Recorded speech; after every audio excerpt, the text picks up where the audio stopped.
All right, welcome to the Modern Neanderthal Podcast, Episode 2. This is pre-Blade.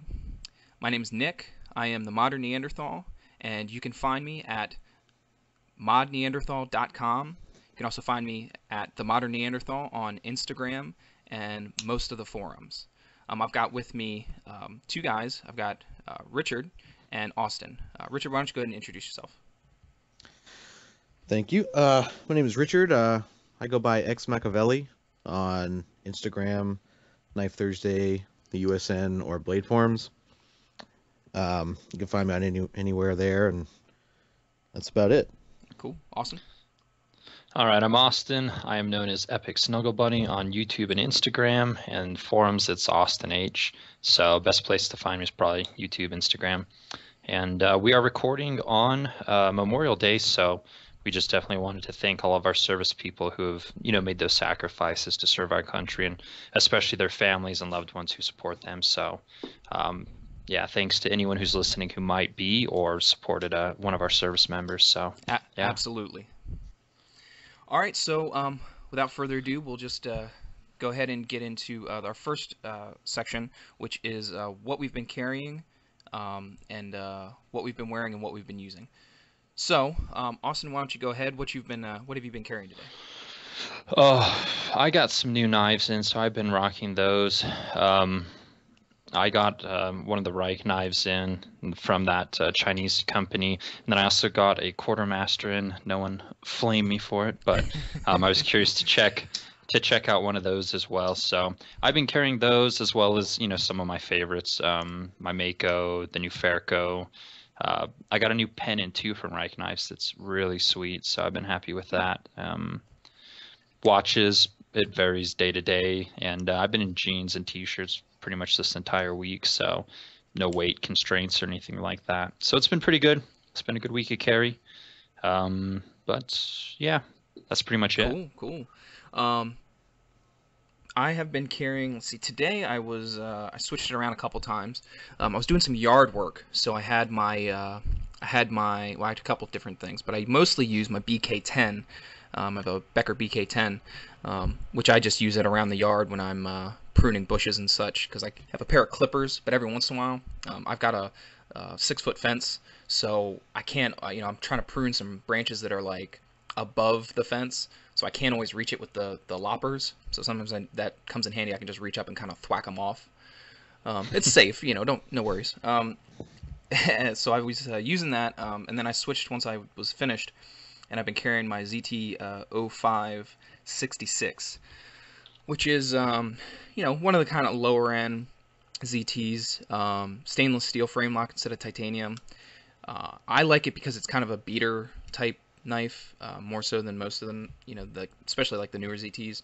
This isn't a knife I'm afraid to like muck up or mess up or beat up or break or anything like that.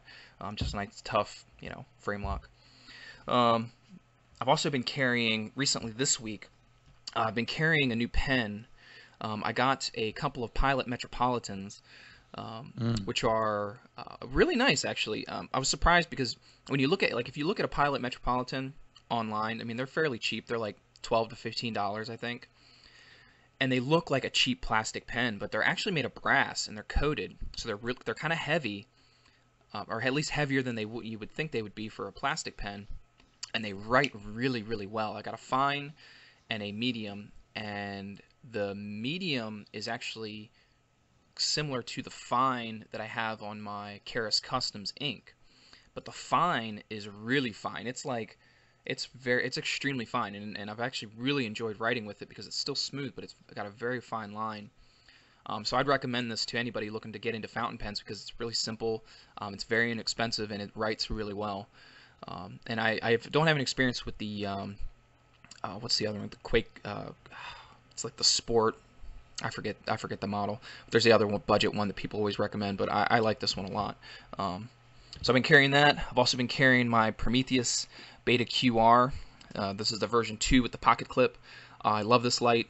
I carry it almost every day because it comes in handy quite a bit. It's got 2 modes, titanium pocket clip. I love it. And I think that's about it. I've switched watches Been carrying or wearing my Citizen Icosphere, and then I've got a Casio. I forget which model it's called, but it's like it's a digital watch. It's not a G-Shock model. I forget what it is, but when I'm outside and in working in the yard and stuff, I wear that. That way I don't muck up anything nicer.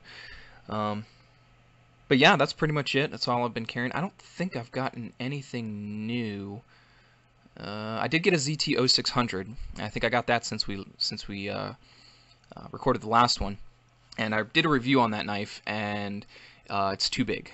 So that if you just want all the whole review just summed up in one sentence, it's too big. No, but it's an awesome too big knife. Yeah, it is. Yeah, it is. I just think that I went over some of the pain points in the review, but I think if you took that exact same pattern and shrunk it down by like a ½ inch, it would be fantastic. Wasn't that the Kershaw Volt, essentially, yes, then? Yes. And actually Which is a unicorn. Yeah, and I actually had one of those. And so I can kind of speak to the similarities and the differences. The 0600 was a much better finished product. It was the design I think I liked better. It was more of an RJ Martin to me, more akin to his customs. The Volt was a really nice knife, but that was back in the day when they were doing all washers, and it did not have the best flipping action. The detent was still really weak. It had washers, so it didn't flip all that great. You had to kind of really give it a good effort to get it open. And the composite was kind of uneven. This is like one of the first. This is back. I think this might have been the first composite blade they did. But the weld line where the copper is, there was some imperfections in it, and I ended up getting rid of it just because I noticed that stuff, and once I noticed it, it's like I can't get my mind off of it. But so that was a really nice knife. But that size of that one, yeah, the size and the shape of it was perfect. But the 600 it's just too big. It's unwieldy. And there's a couple little niggles that I had with it where like the flipper is completely smooth, like completely smooth. There's nothing on it, and you can't. It's really hard to get a good effort because it's so big. It's hard to get a good purchase on the flipper to get it open. So every once in a while you'd go to flip it and your finger would slip off, and then the insides of the frame are kind of rough cut, so that when you did slip and flick, your finger kind of dropped down. Anyway, it was just kind of a pain, and I think if the design was a little smaller, more compact, I think it'd been a fantastic knife. I've been waiting for ZT to release a mid-sized production RJ Martin, like on the ZT side with good materials for like ever, and they seem to just not want to do it because they do like low stuff with Kershaw, and then they do like a 0600, but nothing in between. But that's an argument for another day. So kind of a long-winded what I've been carrying. Richard, how about you? Well, I never wear a watch, so I don't have anything to speak to that, and I don't carry any pens really. I just kind of pick up what I see or can steal from a doctor's office or something.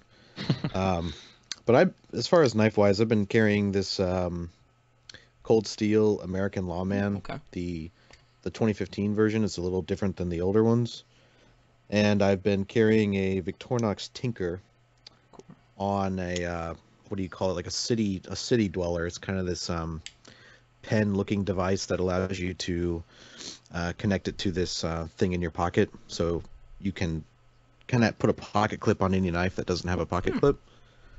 Interesting. So it's interesting. I'll have to throw you a photo of it later. But this I've really been on a Cold Steel kick lately. I've always kind of steered away from them. Their advertising seemed a little silly, with these crazy videos of Lynn Thompson cutting things, and so. But I went ahead and bought a 2014 Cold Steel American Lawman, and it had the AUS 8 blade, had some really cheap, like basically paint on the blade, and the G10 was so rough that I actually pulled it out of my pocket one time in a pair of shorts I was wearing, and it shredded the shorts. They were hole in it, completely ruined it. Yeah. So, but otherwise, I was really impressed with the knife. So I went ahead and bought this 2015 version, and they have improved everything in my opinion. The G10 kind of feels like a paramilitary type Hmm. texture. It's not rough at all. The blade's been upgraded to CTS XHP, which is a huge improvement.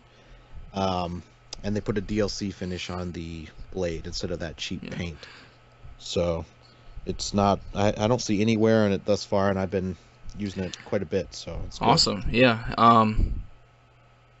Well, I mean, being that this is pre-Blade and we're going to go over some of the new stuff for this year, well, I mean, we might as well go ahead and start with that, since I've kind of got some comments and some thoughts on Cold Steel. XHP is one of my favorite knife steels. I've used it, quite a bit in different knives, Techno, Dice. I've had a couple other knives in XHP, and I like it a lot. I think that when it first came out, it was kind of billed as like a stainless D2. I think it's better than that. I think it wears really good. It holds an edge for a very long time in my use, and haven't had any problems with staining. I quite like that steel, and I was extremely impressed to see Cold Steel switch because for the longest time they just that's just how it was. They relied on the lock to kind of sell the knife, and like you said, the kind of hokey marketing of cutting a pig in half with a sword, which Right. I guess that sells swords. And it's like yeah, their marketing is kind of crazy and over the top, but I was glad to see that they were kind of moving in a better direction, and it's good to hear some feedback on the new models because I didn't, I've wanted to pick up one of the new Lawmans, but it's good to hear that they improved other stuff other than just the steel. And I knew the DLC coating, they had changed the coating, which was a huge pain point. I mean, people constantly complained about that coating, so it's good to hear that it's different. I think that's going to kind of open them up to a new market. You've got the enthusiast market kind of paying more attention.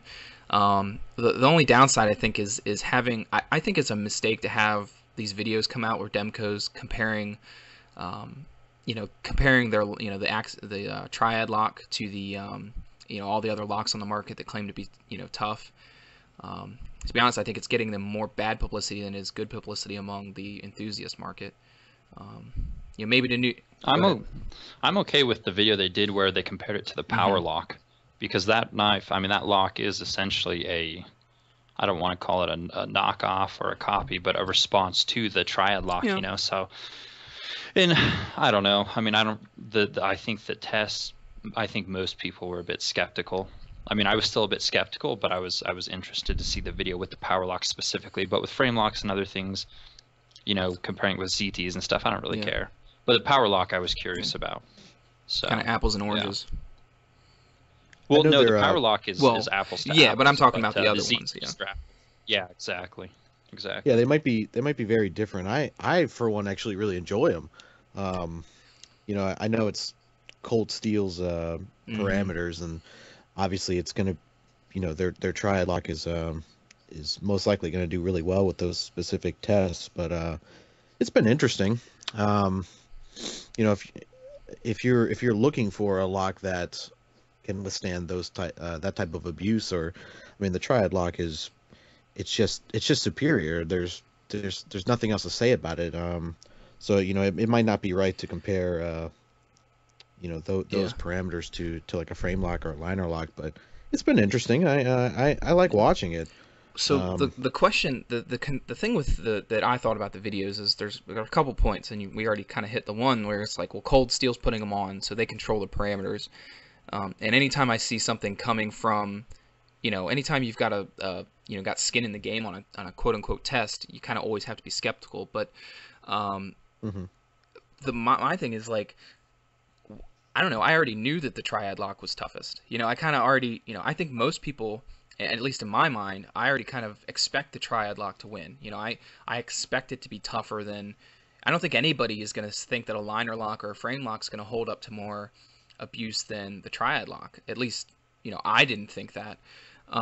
So I kind of wonder what they were thinking when they decided to do it. And like, I agree with you also. I think the power lock, that's kind of like, it's like a direct answer to, the test is like a direct answer to the power lock, which is a direct answer to, the triad lock.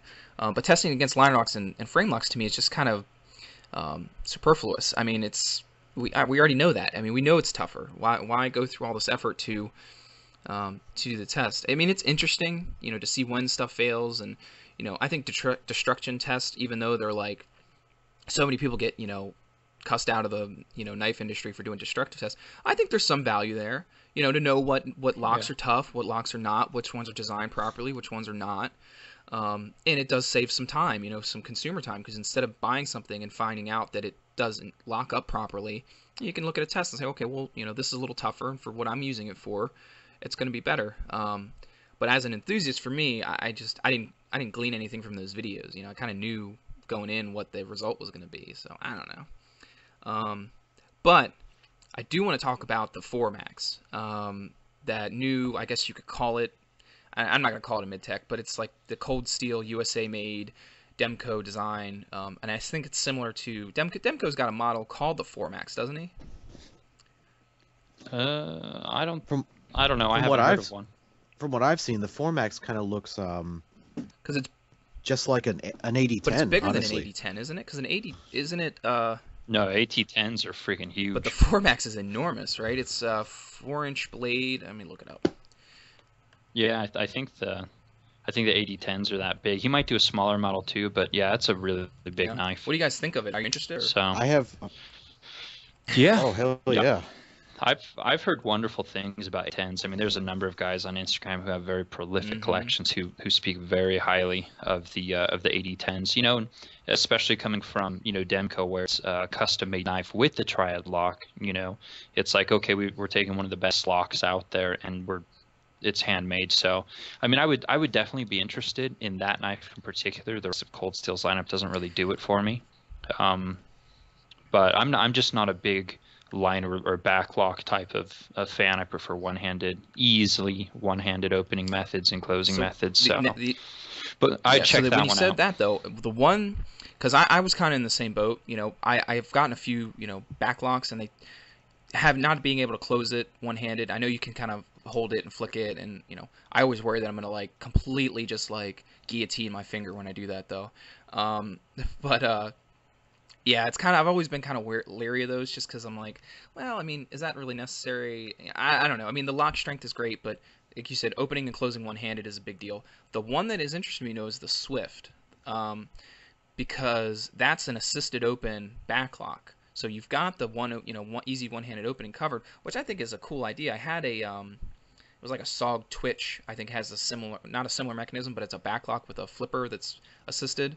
I just think it's interesting. It's something different, and an assisted backlock is kind of a cool idea, and in this case, assisted triad lock.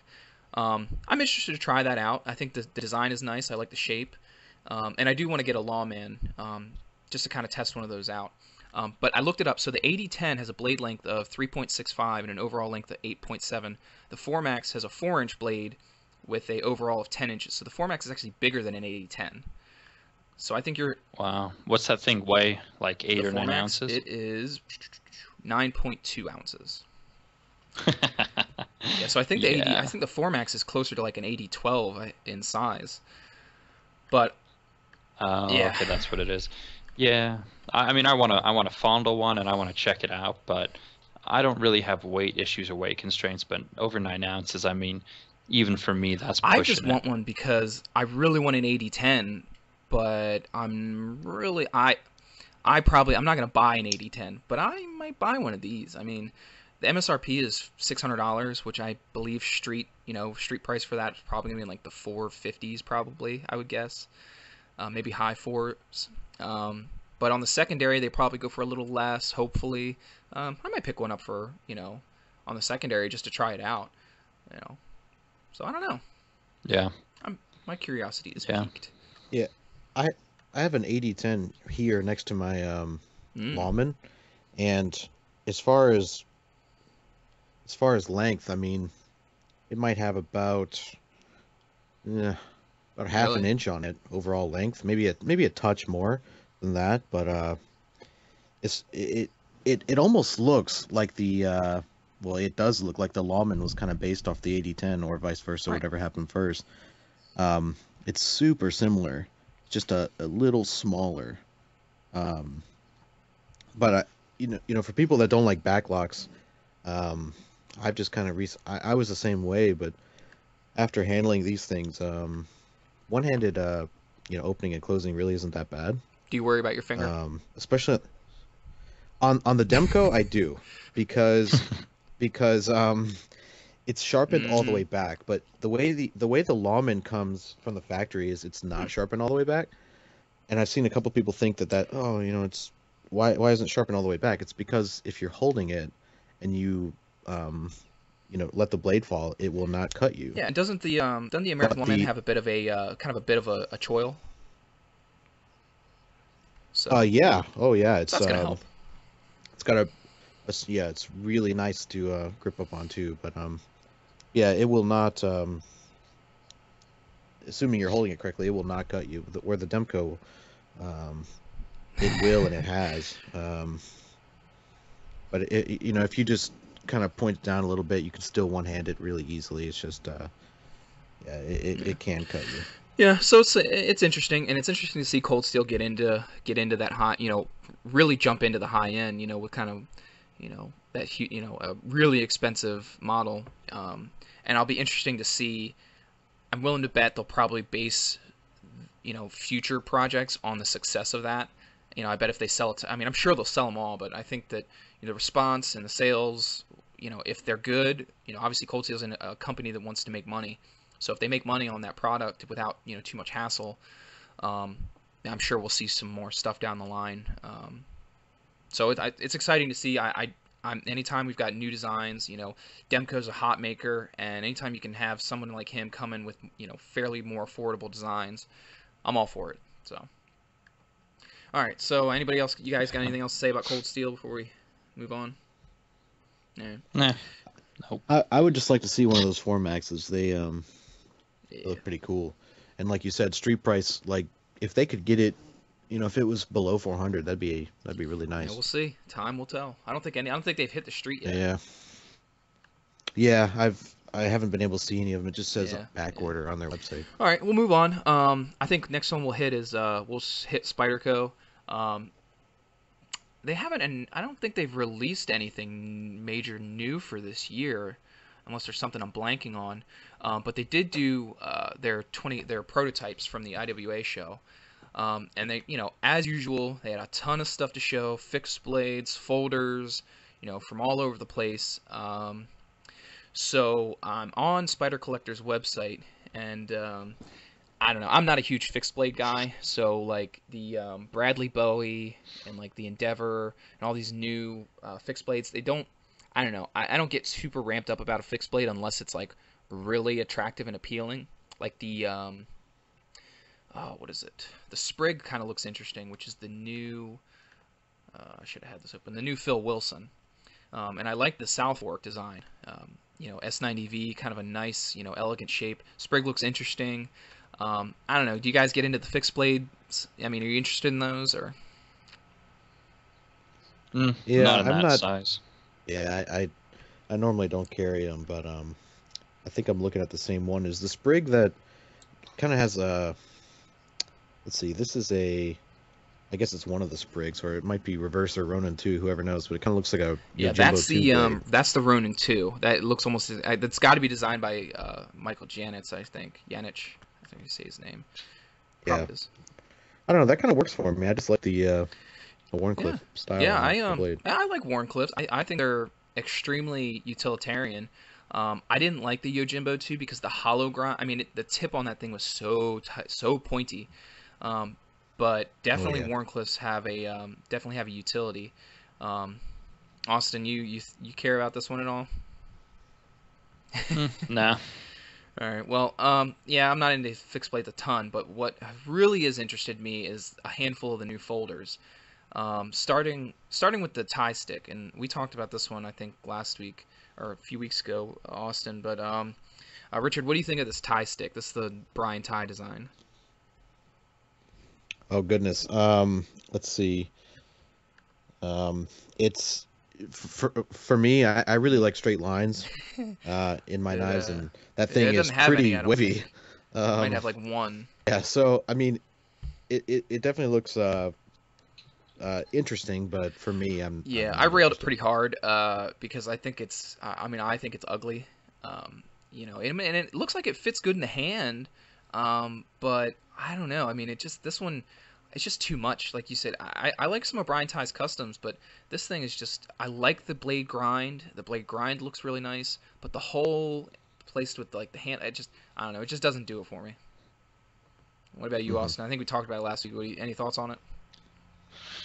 Um, I'll just reiterate what I said. It's it's a very progressive design. It's something they couldn't do previously because they lacked the manufacturing Mm, capabilities. And I mean, it's cool in that regard that now they can, but they could have gone with a bit more streamlined knives, such as the yeah. Tirade, or um, I don't know, maybe that's being made by someone else. But I think a more streamlined approach would have been ideal. It's cool, but it's a little too far out there, I think, for 90% of people's carries. So that one's going to be Yeah. discontinued shortly, and the price tag is Yeah. probably going to be somewhat prohibitive for people who might Yeah, even and like it.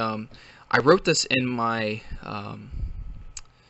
the review that I did of the oh my gosh, what is it called? The flipper. Holy crap! I'm blanking on the name of the Spyderco knife.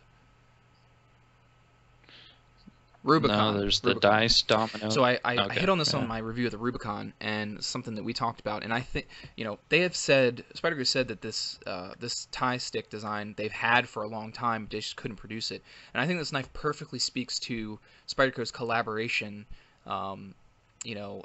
ideals, in that they just essentially a custom maker brings them a design and they manufacture it. There's not a whole lot of back and forth there, and I think this knife perfectly speaks to that because I think that Brian Ty was just like, here's a design, and they were like, we can't do it, and eventually, Tai Chung got, advanced enough to where they could do it. Um, but I don't think there's any back and forth there. I don't think there's any, the Rubicon's the same way. When you when you don't look at it as, when you stop looking at it as a Spyderco and you look at it as a production Peter Carey that's manufactured in Taichung, it's like a different knife. You kind of see it from a different perspective. Um, and once I saw the Rubicon from that perspective, I began to appreciate it much more than just it being a Spyderco. Just a knife. But when you think of it as like, okay, well, I can't buy a Peter Carey, but I can buy this and I can get something that's really close, manufactured by a great facility that has, some of the best fit and finish in the industry. So for guys who want a Brian Ty, it might be a good option. But I think the problem is Brian Ty's prices. They're not all that high. So how much is this going to cost versus a custom Brian Ty? I mean, maybe a little less, but is it enough? I don't know. Any thoughts on it? Yeah.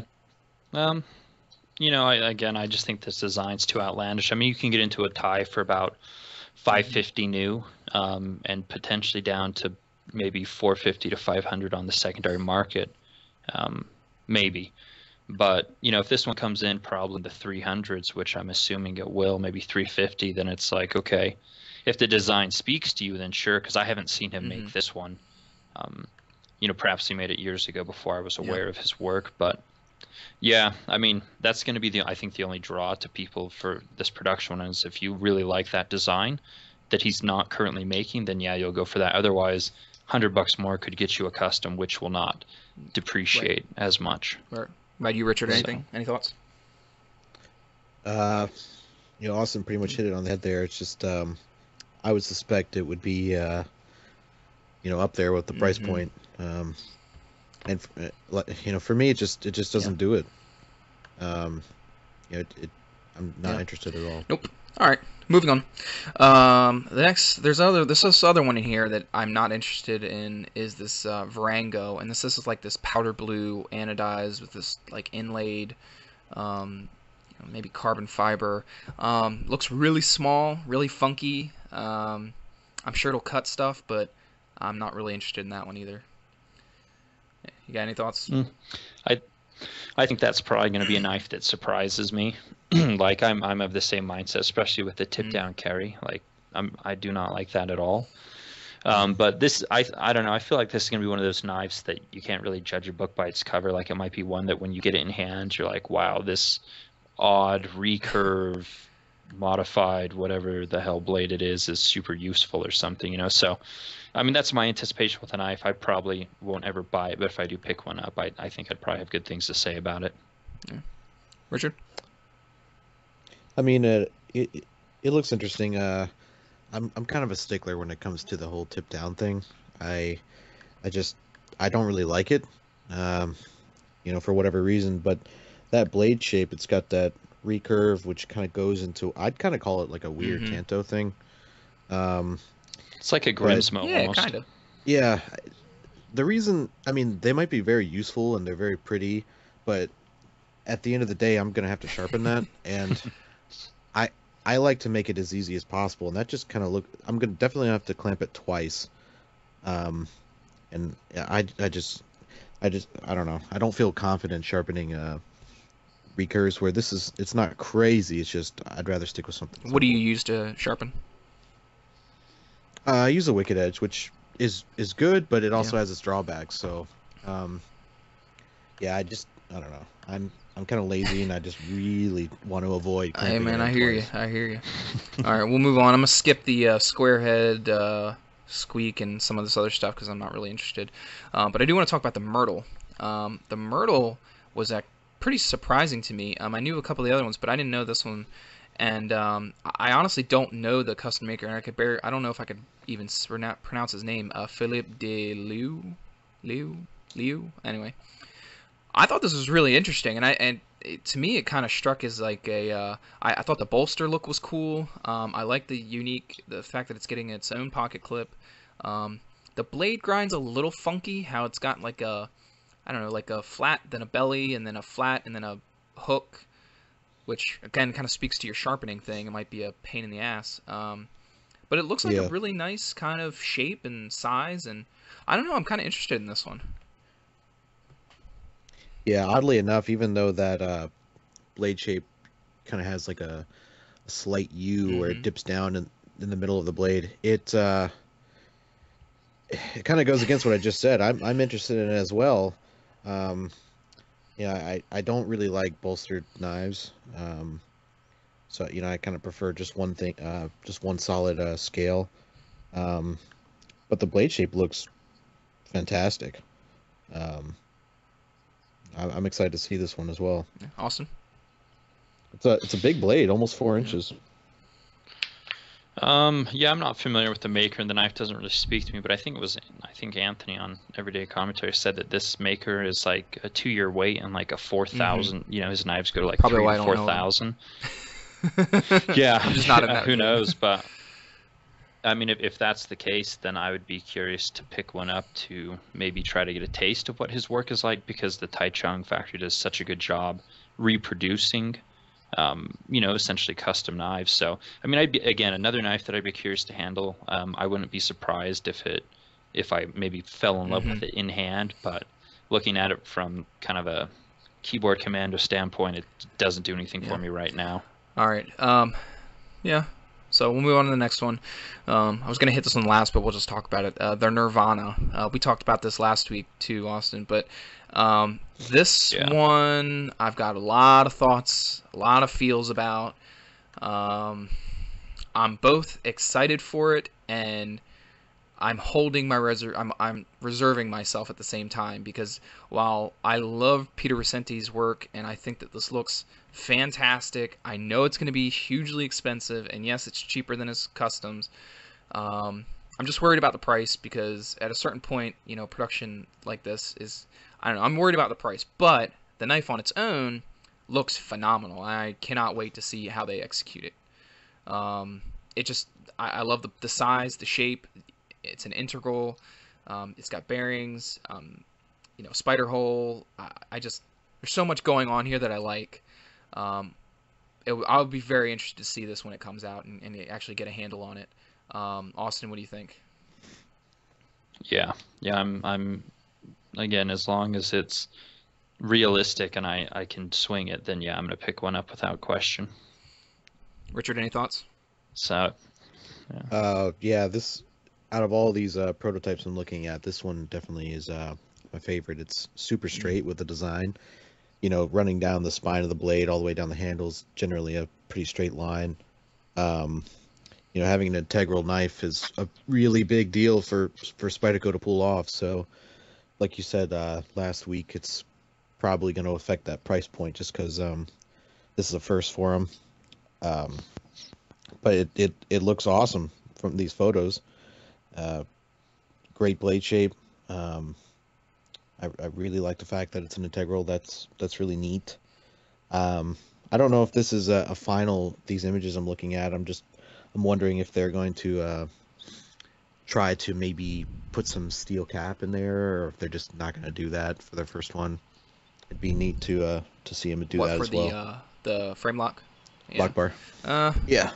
Yeah, if they put that in there, it'd be kind of cool. Yeah, I'd like to see that. I prefer those on my frame locks, but I would be willing to guess they're probably going to forego it just simply because of the complexity of the knife. That would just be one more thing. And I'm sure with being in an integral, they can't get in there like they would like to. They can't take the lock side. Line steel does it. Do they? Which, yeah, I guess they do. Well, theirs is a little different because if you look at the one Spyderco uses, theirs is just like a plate that sits on the inside, whereas line steel's like a cap. So it's different. I mean, they could do it. I would just be willing to bet that they don't. Well, with the Spyderco Souther, I think Sal said on one of the forums that the knife did not need it for this application and size. Like from an engineering standpoint, it didn't need a stainless steel lock insert. So I'm willing to guess that, functionally, if this knife doesn't need it, they're not going to put it in as well, regardless of whether it's what people want or how it affects the price point. I think they look at it from an engineering standpoint. Plus, Peter Recenti, he doesn't use lock bar inserts, right? I don't think so. And that's a good point where it kind of goes back to Spyderco's whole philosophy. And if the designer doesn't include one, I don't think they'd put one. I don't think that they would change the designer's intention and design for something functional like that. I just don't think that's their game. Yeah, I think the only knives they've had that have had the lock bar inserts were the Line Spies, but those were made by Line Steel anyway. So again, that's just the way it was from them. So right. So moving along, Mike Draper, terrible knife. Skipping right over that one because it's awful. Because they've been teasing it forever, and I don't know why. They should just drop it. But the Mamba. So the Mamba looks very interesting. I'm a fan of a couple things. I think the blade, the handle design looks like it's going to be really comfortable. It looks like it's going to fit and melt into the hand. It's very swoopy, but I like it for the shape. The thing I don't like is the blade coating. Maybe it'll be good, maybe it'll hold up, but I think it would have been nicer just for them to do like a two-tone finish, like a stone wash and polish, or something like that, rather than coat it, because I don't know, I'm just not sold on the coating. But overall, the knife looks really nice, and I can't wait to handle it. What do you think, Austin? Yeah, absolutely. It's kind of a ridiculous, impractical knife, but it is just gorgeous, and I want to fondle it. Richard, how about you? You want to fondle this one too, or are you just gonna let Austin do it himself? Sure. I'll fondle it when he's done. Yeah. He gets all of them sloppy seconds. Yeah. It's definitely got some curvature to it, but I like how the butt of the knife kind of comes to like a square. There's a straight line right on the back spine, and then the actual butt of it is kind of straight. I like it. Regarding however people feel about this, I kind of wish they'd keep S30 in their lineup, but just experiment a little bit more with other steels besides doing like super sprint runs. Yeah, I see what you're saying. Like this knife, it could, it is kind of, the design is deserving of something nicer. But I think that I think what happens is if again, kind of going back to design, and I have nothing to prove, to justify this, but I think that my thought is, if the designer doesn't specify a certain steel, if he doesn't say, "Oh, I want to use 10V," like they did in the, the K2 or whatever it is, I think their default is just S30V. Would be my bet. Yeah. But yeah, that carbon fiber handle,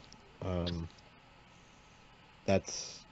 And the contouring on this, it's kind of hard to see it in the picture, but it looks very sculpted. Like it looks like there's like a contour by the hole, and then there's another contour down on that secondary curve, and then on the back it's contoured. Then you got the holes. I mean, I'm sure this is going to be an expensive knife too. I think it's going to be right up there with the rest of them. But it looks nice. Can't wait to get a hang on it. So. Yeah, it's very, very attractive. All right. Moving ahead, the little Temperance 2 is kind of interesting. It's a small knife that's got a compression lock. I don't have much other to say than that, but it looks like a neat little knife. Anybody else? Yeah. Let's see, what are the actual dimensions on it? It looks like blade length of just under 3 inches. I mean, that'd be great. This would be a great knife for certain areas where they have a 3-inch law, like DC Yeah. or something like that. This would be perfect. Its compression lock's really great, so it's a cute little blade. It's kind of a fat It little reminds blade, me but, a lot of the Super Leaf. You remember the Super Leaf was the one that was the compression lock, and it was like leaf shape, but it was enormous. It's like that, just shrunken down. It's an interesting little knife. What about you, Austin? Any thoughts? Yeah, Yeah. G10, VG10, compression lock, been there, done that. I'm looking for kind of little new and exciting things. I mean, yeah. All right, we'll keep That's just moving. me. I'm gonna skip over the little I think again, the same thing could be said about that as the little Temperance. The Ion though. Yep. The Ion looks really interesting, and originally when I saw the Ion, I kind of wrote it off, and I was like, meh. But kind of on second thought, I think that this is going to be one of their more popular knives and could really be a great carry knife. It's got carbon fiber handle, so it's going to be light. They use G10 for the backspacer, which is going to keep costs down. The blade steel on this one, I think, is 204p. Let me see. No? Hang on. It says... Yeah, I've heard they're going to do S3V on this one, but who knows? They could surprise us with 204p, which would be the better option considering the other Southern was a 204p. The size looks good. It's not too big. It's not too small. It looks like it's fairly thin, so it's going to slice pretty good. I don't know. I think initially there was nothing like wow about it, but I think it's going to be a good little knife. I think I'm kind of anxious to see what it's like. The only disappointment that I might have with it is that the hole doesn't look usable at all. In fact, they don't like cut it out to be able to open it with the hole. That's one of the things I like about Spyderco flippers, like the dice, the domino, even the Southern. You could do it. This one doesn't look like you can use the hole at all, which is a little bit of a downer because I like to have that secondary opening if I want to open it slow. But I like the lines of the knife. Richard, do you have any thoughts? Everything you said there is exactly what I was thinking before you said it. I really like the Spidey hole, so if I was going to get a Spyderco, I wouldn't be buying one of their knives for a flipper. So I don't like the fact that it's a flipper. I really like the carbon fiber. I wish the Spidey hole was bigger and you could use that, but pretty cool blade shape. Yeah, it looks interesting, but I don't know. It's I don't really dig the clip. You don't like the wire clip? I do on certain things, but I'm just not gotcha. feeling it on this one. All right, we'll move along. The Firefly looks interesting. They've been showing this one off for a while. Really small knife. I'm probably not. This is one I'm probably going to be eager to pick up. It's just too small, I think. But it looks nice. It looks well done. Austin, any thoughts? Yeah, I think it's a cool little knife, but it's likely one that I'll pass on. I think they said the price was going to be fairly expensive on this one, or perhaps I've already seen prices on pre-order websites or something. But it's Japan made, if I'm not mistaken, and I think it's supposed to be a VG10 knife, unless I'm wrong. I'm not sure. I thought this was Taichung. No, I think this one's actually Japan. I could be wrong, but I thought I read that somewhere. It's okay. Looks short, small. Yeah, the colors are cool though. I mean, the orange and the carbon fiber work well, just as they do on the Rubicon. Go Orioles. Sure, something like that. Richard, any thoughts on this one? Yeah, I don't really dig the bolsters. That's just me. I know they're really popular, but the the scale, the first thing I thought of when I looked at this kind of reminds me of a Lambert Oh War, yeah, yeah, yeah. where it comes to that tip at the end, and obviously most of them are bolstered. That's what it reminds me of, but cool blade shape, almost flat. I really like that. Cool. All right. Last one we'll talk about Spyderco, and then we can move on from them. Is the Gale Bradley 2. Um, I like the Gale Bradley. I think it had some issues though. As far as like a knife go, I quite liked that knife. M4 is probably my favorite blade steel, just because of how acute and fine of an edge you can put on it, and it's very stable.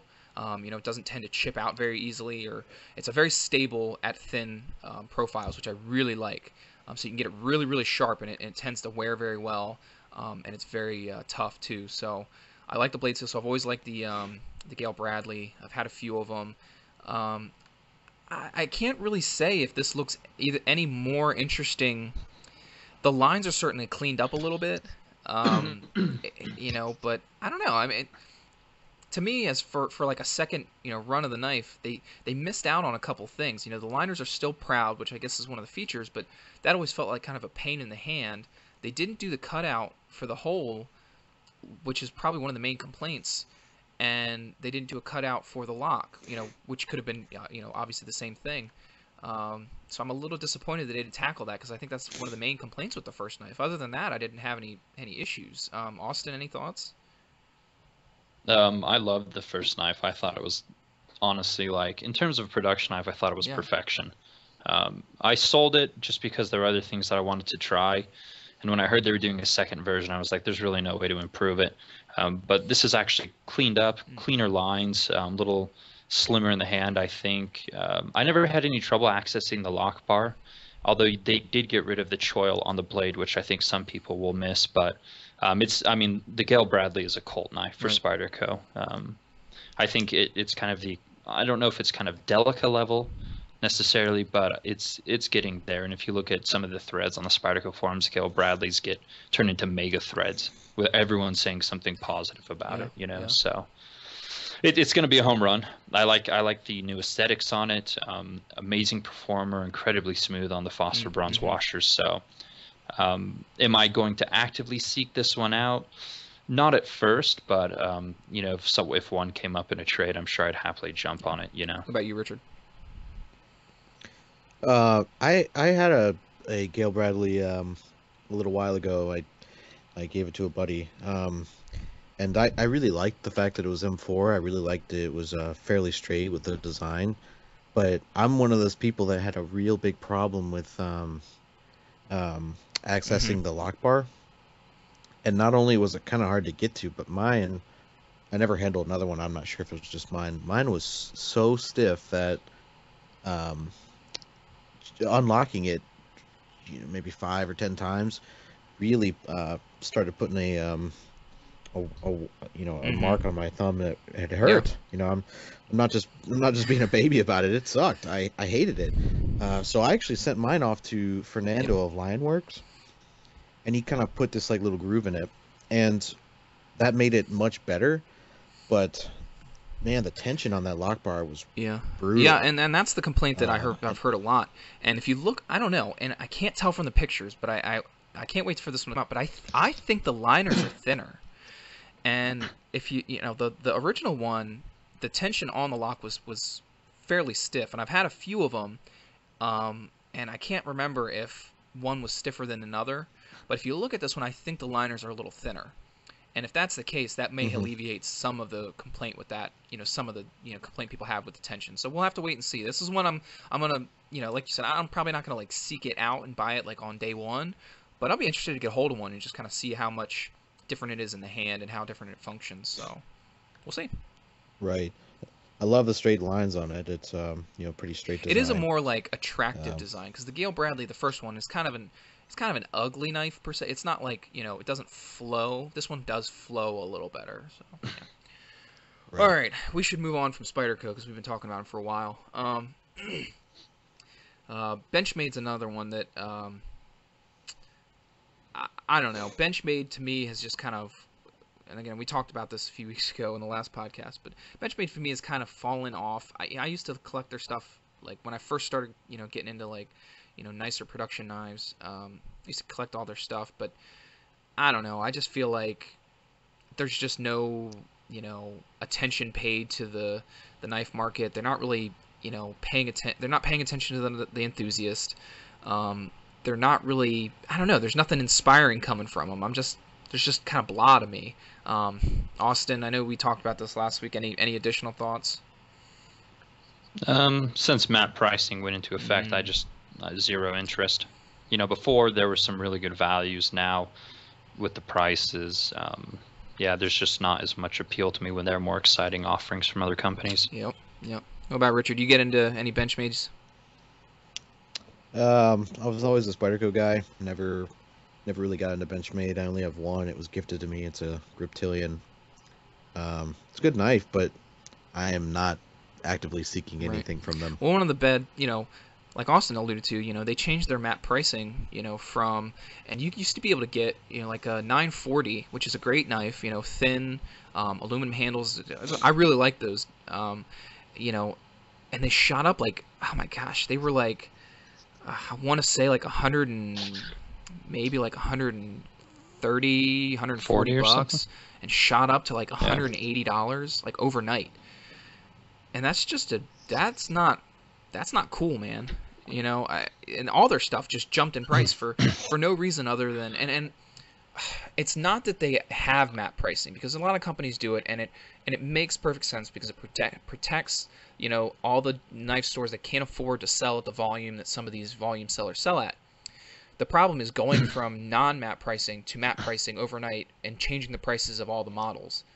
It's just not a good idea. If they were going to do that, they should have implemented it on new stuff coming out, and it would have slowly trickled.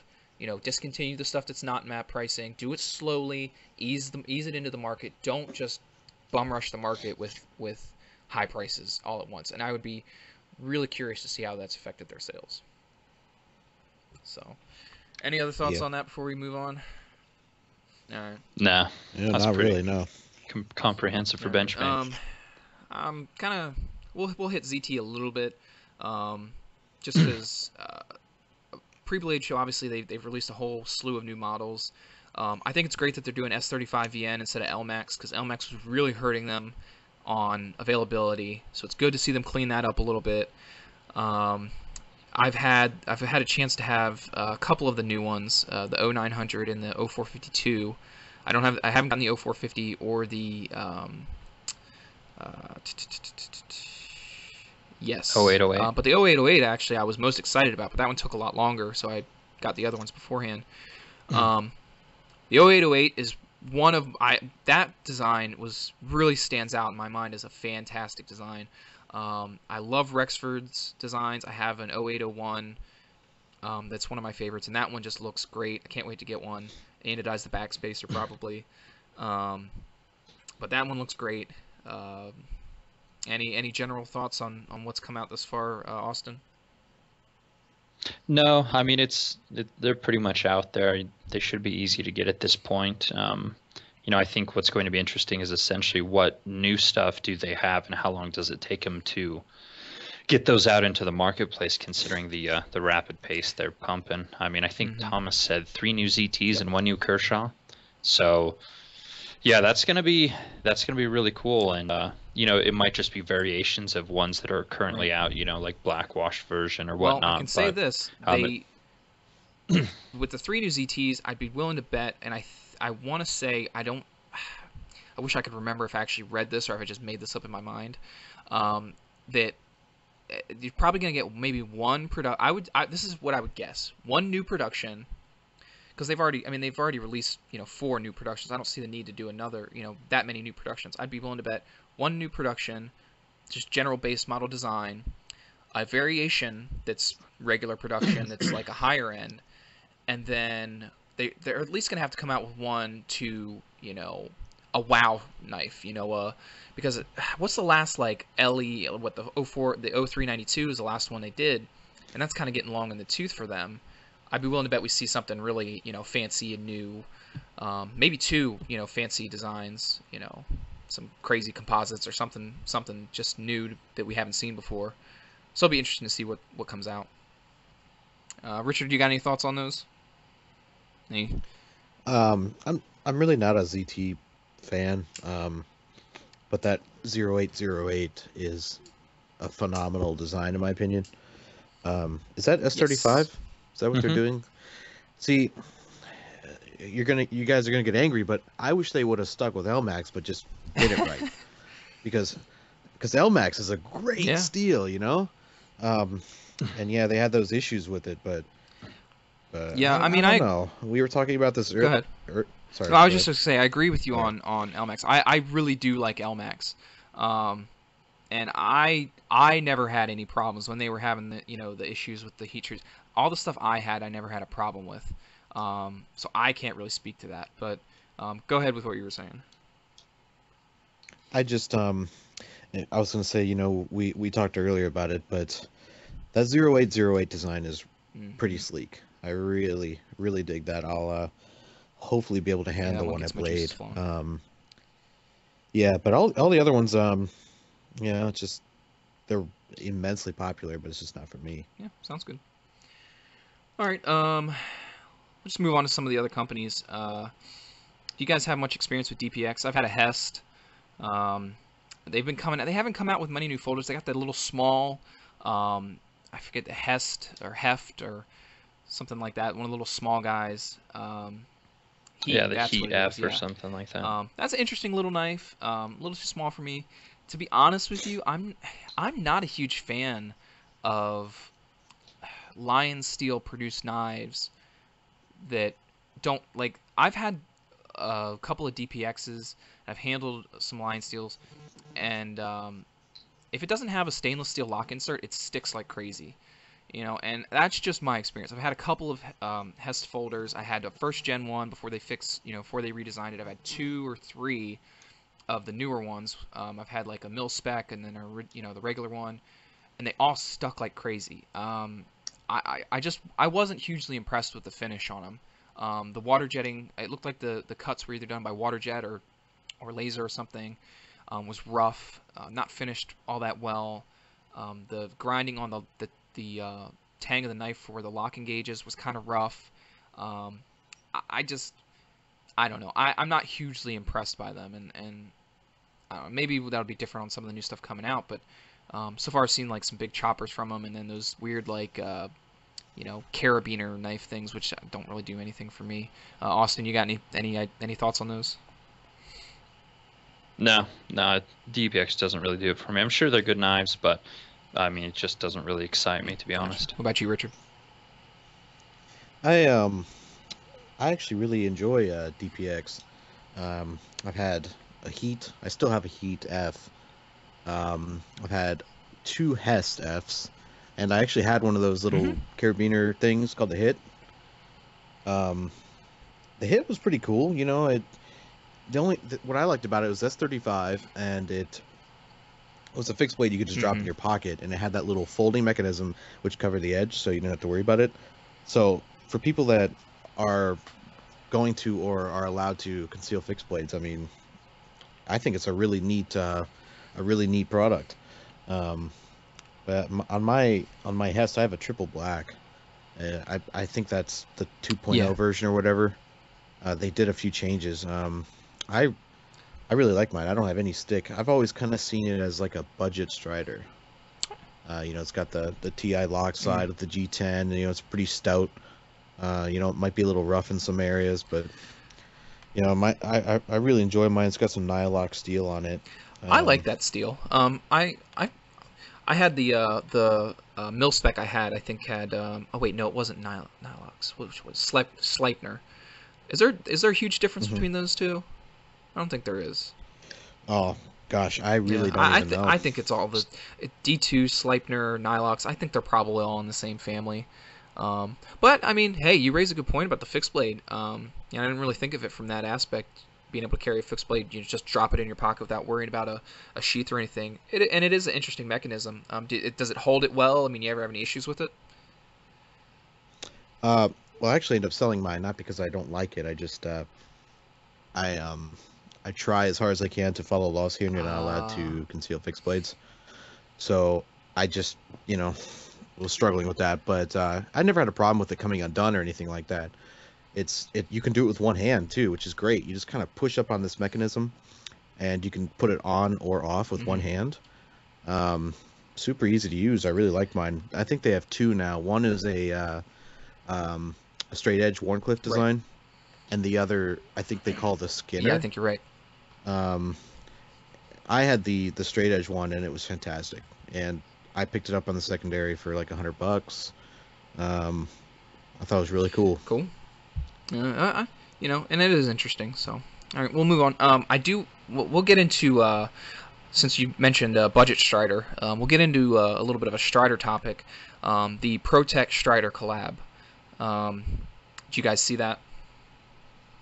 I Okay. did see that. So I've got Yeah. some thoughts on it, but I'll let you guys go first. Austin, what do you think of that? Uh, I don't know. I mean, I, I'm a bit biased. I'm not really interested in Striders, Protex. I'm not terribly interested in those either. So when they do a collaboration, I mean, I can't say I'm super excited. I think the price was like Yeah, $400 street, and the steel, I don't remember it being impressive. it's I think it CPM was, 154, I think. yeah, a $400 knife with CPM 154. I mean, actually, well, CPM 154 is not bad. I'm thinking of 154 CM. I mean, that's an okay steel. It seems like an okay knife, but automatics, they don't really excite me as much. I prefer, flippers and manuals and, knives where I can, feel how smooth the detent Hmm. break stuff. So automatics just don't do it for me. Those two companies together, I'm not really the Yeah, best person to correction ask, real I quick. It suppose. is 154 CM, not CPM 154. Yeah, see. So for $400, 154 CM, like you've got to be joking. So, Like that's just not going to do Richard, it for me. thoughts? Well, I used to be a really big Strider guy, um, but I've since got rid of them all. I'm just kind of over it, I guess. But to me, I mean, I think they're basing it Hmm. off the SNG. It's the SNG side, not Right. the SMF size. I mean, it's a cool design, but again, I mean, you're taking a knife that would be great for certain people and making it illegal to carry for a lot of people. Um, and I know that's a concern for a lot of people. Maybe not you guys. I don't know what Maryland's like or Utah.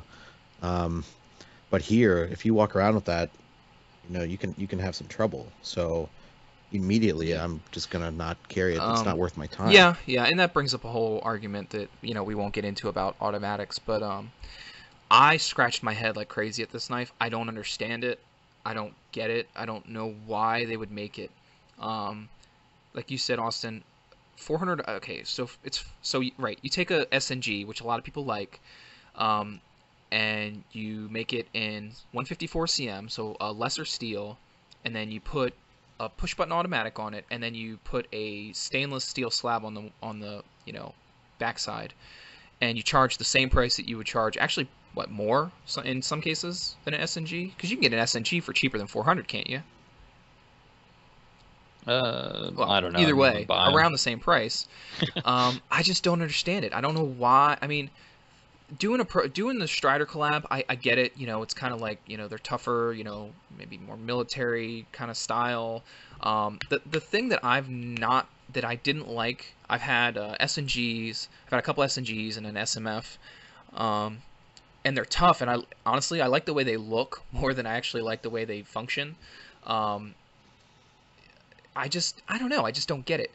It's so expensive. Why would you buy this instead of buying an SNG just for the auto? It just seems silly to me. It seems like superfluous. I don't see the point. It's stainless steel, G10, 154 cm, $400. I raised this argument on. I actually commented on Instagram on I think it was Knife Thursday, and I was like, "Ooh, ouch, $400." Because I think he reposted Blade HQs, and I got a couple comments. I got some heat on it, you know, and I still say it's too expensive. I don't see it's a Protect. It's not a Strider. If you look at it as a Protect automatic, none of their regular productions are this expensive. They're like under $200 for anything that's like this of this, size. I just don't understand the price point. Why would you buy this instead of buying a Strider? It's just a mystery to me. Doesn't make sense. Maybe they'll sell a ton. I Yeah. think it's really going to be about tapping into that, Strider fan base. I mean, there's still a lot of people who are really into Striders and who love Striders, and so it's like, hey, a Strider automatic, I've always wanted one of those. So you're going to have people who come out just to buy it just because it's a Strider which they love, and they might have like 10 or 15 of them, but now it's a Strider automatic. So, there's the kind of the new appeal factor in that regard. And I think ProTech, they primarily do they do a lot of limited runs of interesting knives. I mean, they've had some fairly expensive ones that looked really cool, but again, I've heard the quality's okay. I haven't heard people ever say they've been blown away. So, but yeah, I mean, it's just tapping into that Strider fan base, without question. So, and I'm not a Strider fan, but man, if there was a mixed Strider custom I could get for a reasonable price, I mean, with the Nightmare grind, I'd definitely get one of those. So if this was an automatic with a Nightmare grind and it looked like a mixed Strider custom, then yeah, then I'd be interested for that, for the steel and for the money. But basic Strider, again, it's tapping into the Strider fan base, which there's still a lot of guys who are huge Strider fans. So I mean, I think that's why they've done it. All right. Right. I think that the only reason Striders appeal to me right now is they offer some in tool steel, like PD1 or 3V or Z-Wear. And where a lot of other knives are not going to utilize those steels. So that's really the only thing that appeals to me. And you guys better be careful. If you start talking bad about Strider, people they will do. come and find They you. will. Yeah. Gosh, and, I really just don't honestly care. I think that it's overhyped, and I fully expect when I go to Blade Show, there's going to be tons and dozens of people just standing around him like he's like. Well, and I don't have a problem with Strider knives themselves. I've had a few of them, and I really like them, and they're heavy. They're built well. I have no problem with them.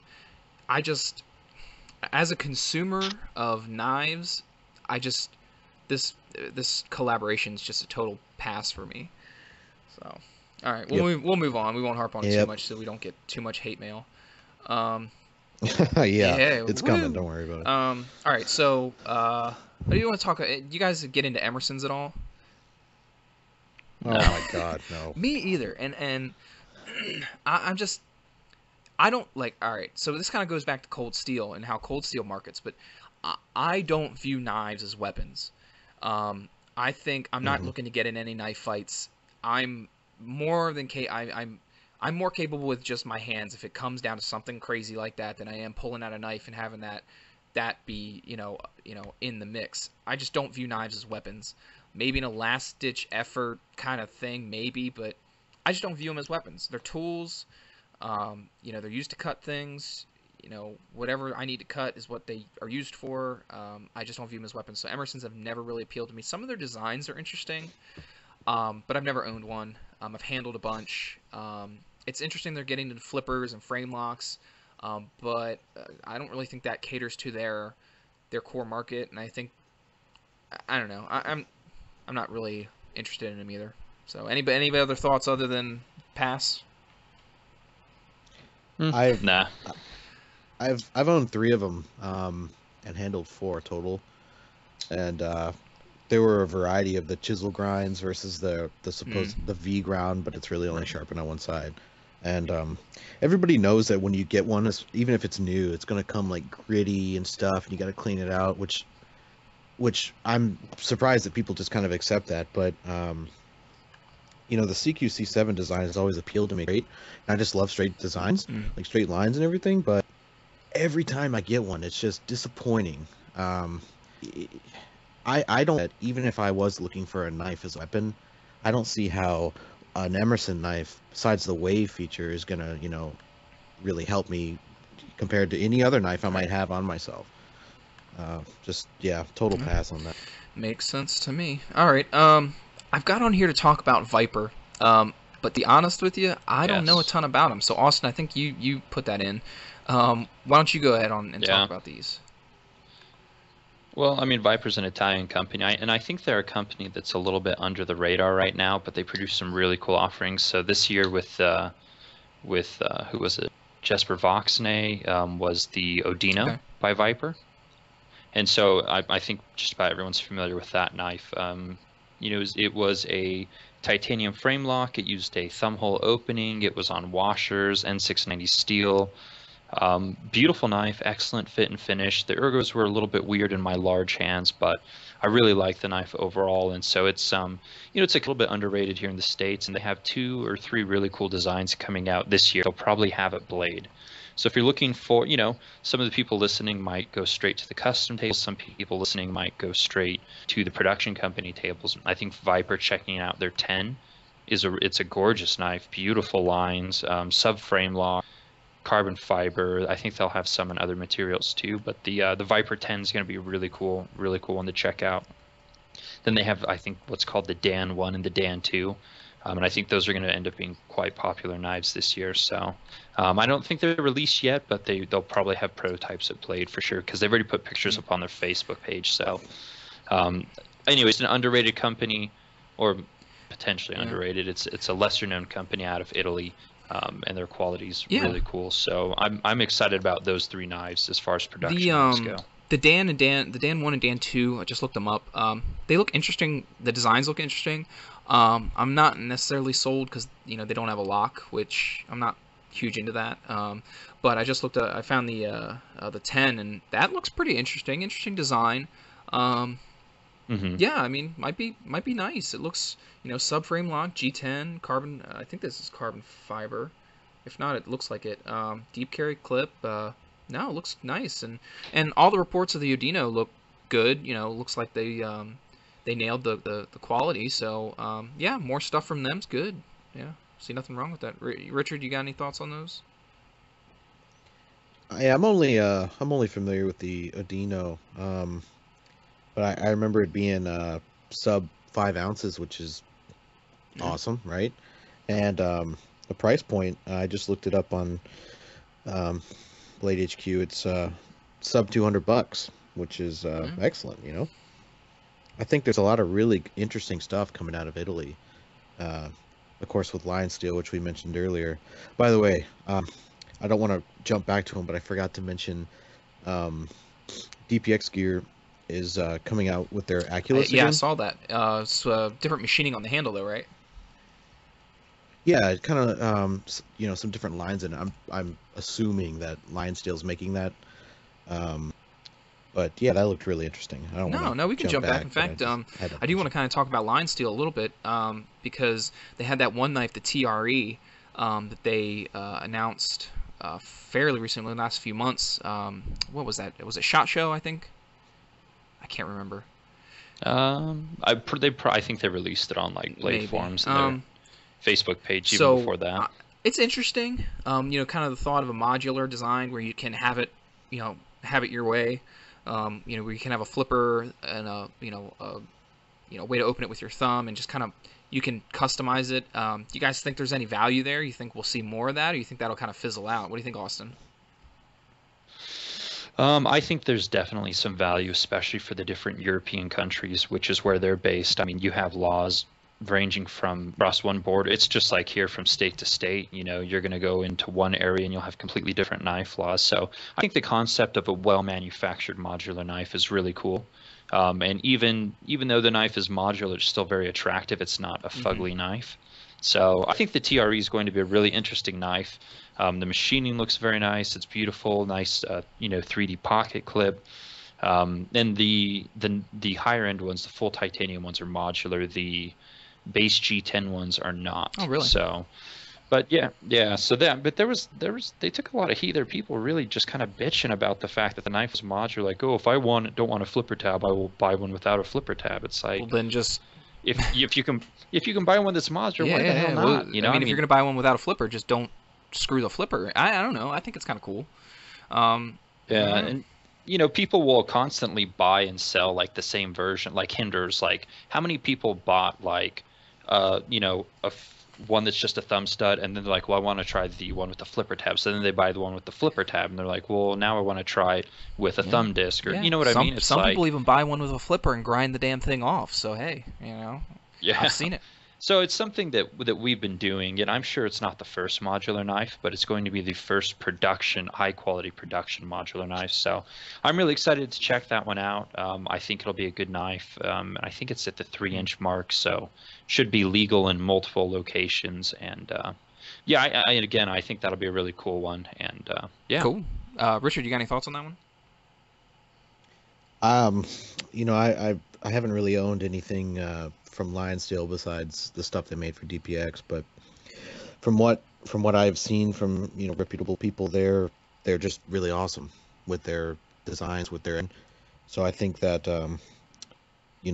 from what I understand, is it just like a Torx bit or something? Yeah, I think so. You just take it off. Yeah, I mean, I think that's cool and innovative. So they're trying to do something different. Some people really like it. If you don't like it, then you just pass it up. But no need to bitch about it. Sounds good to me. All right, Austin. I guess you want to talk about this Spartan Blades button lock flipper. Yeah, so they just released. So Spartan Blades, they're I guess well known for the Acrobas. I don't even know what the name of the freaking knife is, but people. Yeah, and so people have often referred to that one as quote-unquote the Sebenza killer, and there have been a lot of Sebenza killers over the years, but what people meant to say is the quality is supposed to be very good on those, and I've never had one, but they looked really nice, and so now they're doing a button lock flipper, and button locks, if you do them right, they're awesome. If you fudge them up, they suck. I had a Brian Ty that had a horrible button lock, and I was like, this sucks. But anyways, so it's a cool design.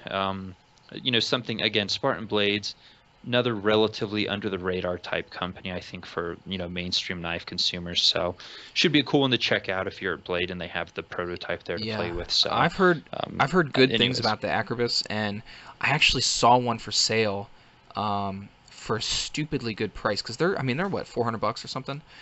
Yeah, they're not $445. So I saw one for sale for like in the twos.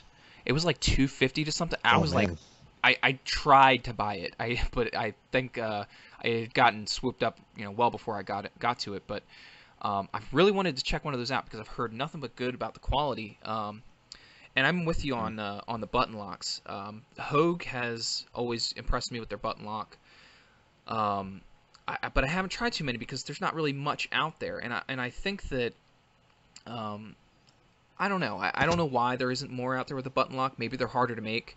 But I think they're really interesting. This design looks interesting. The only thing that I think, and I've not handled a button lock flipper, but the problem that I see with the button lock, and I've had this problem with the Hogues, is the relatively kind of weak detent.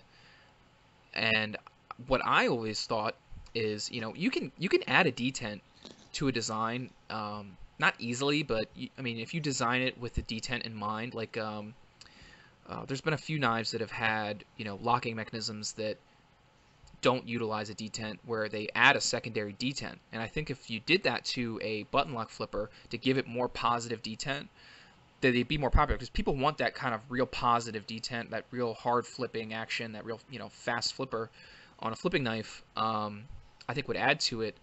It's kind of only downside I've seen with some of the button locks, but I agree that I really like the button lock, as a locking mechanism. This one looks interesting. I'd be interested to see what they finished product looks like, and handle one. But Richard, do you have any other thoughts on those? Yeah, I'm not really sure. What is the button lock folder model called for them? I don't know. I just put button lock flipper in the notes. I haven't seen it. If you Google Spartan Blades button lock flipper and go to their Facebook page, it's on their Facebook page, like a little ways down from May 13th, and it's got like some pre-production samples. It looks like they're not finished yet. They don't have thumb studs. The handles aren't finished, but you get a good idea for the design and the blade shape. Yeah, so if it's anything like their previous models, I think it's going to be a really high quality, probably really interesting knife. I just wonder why they're not more popular. The Acrobas gets such good, feedback. I wonder if it's the design because it is a little funky looking, the way the scale is and everything. But I don't know. We'll see. It's it's probably my guess would be who their main competition is, which is Chris Reeve, Yeah. and it's hard to go get in a fight with Yeah, killer that's true. whales. So Yeah, the Acrobus Yeah. looks really cool though. I yeah, yeah, I kind of dig it where the scale kind of drops off.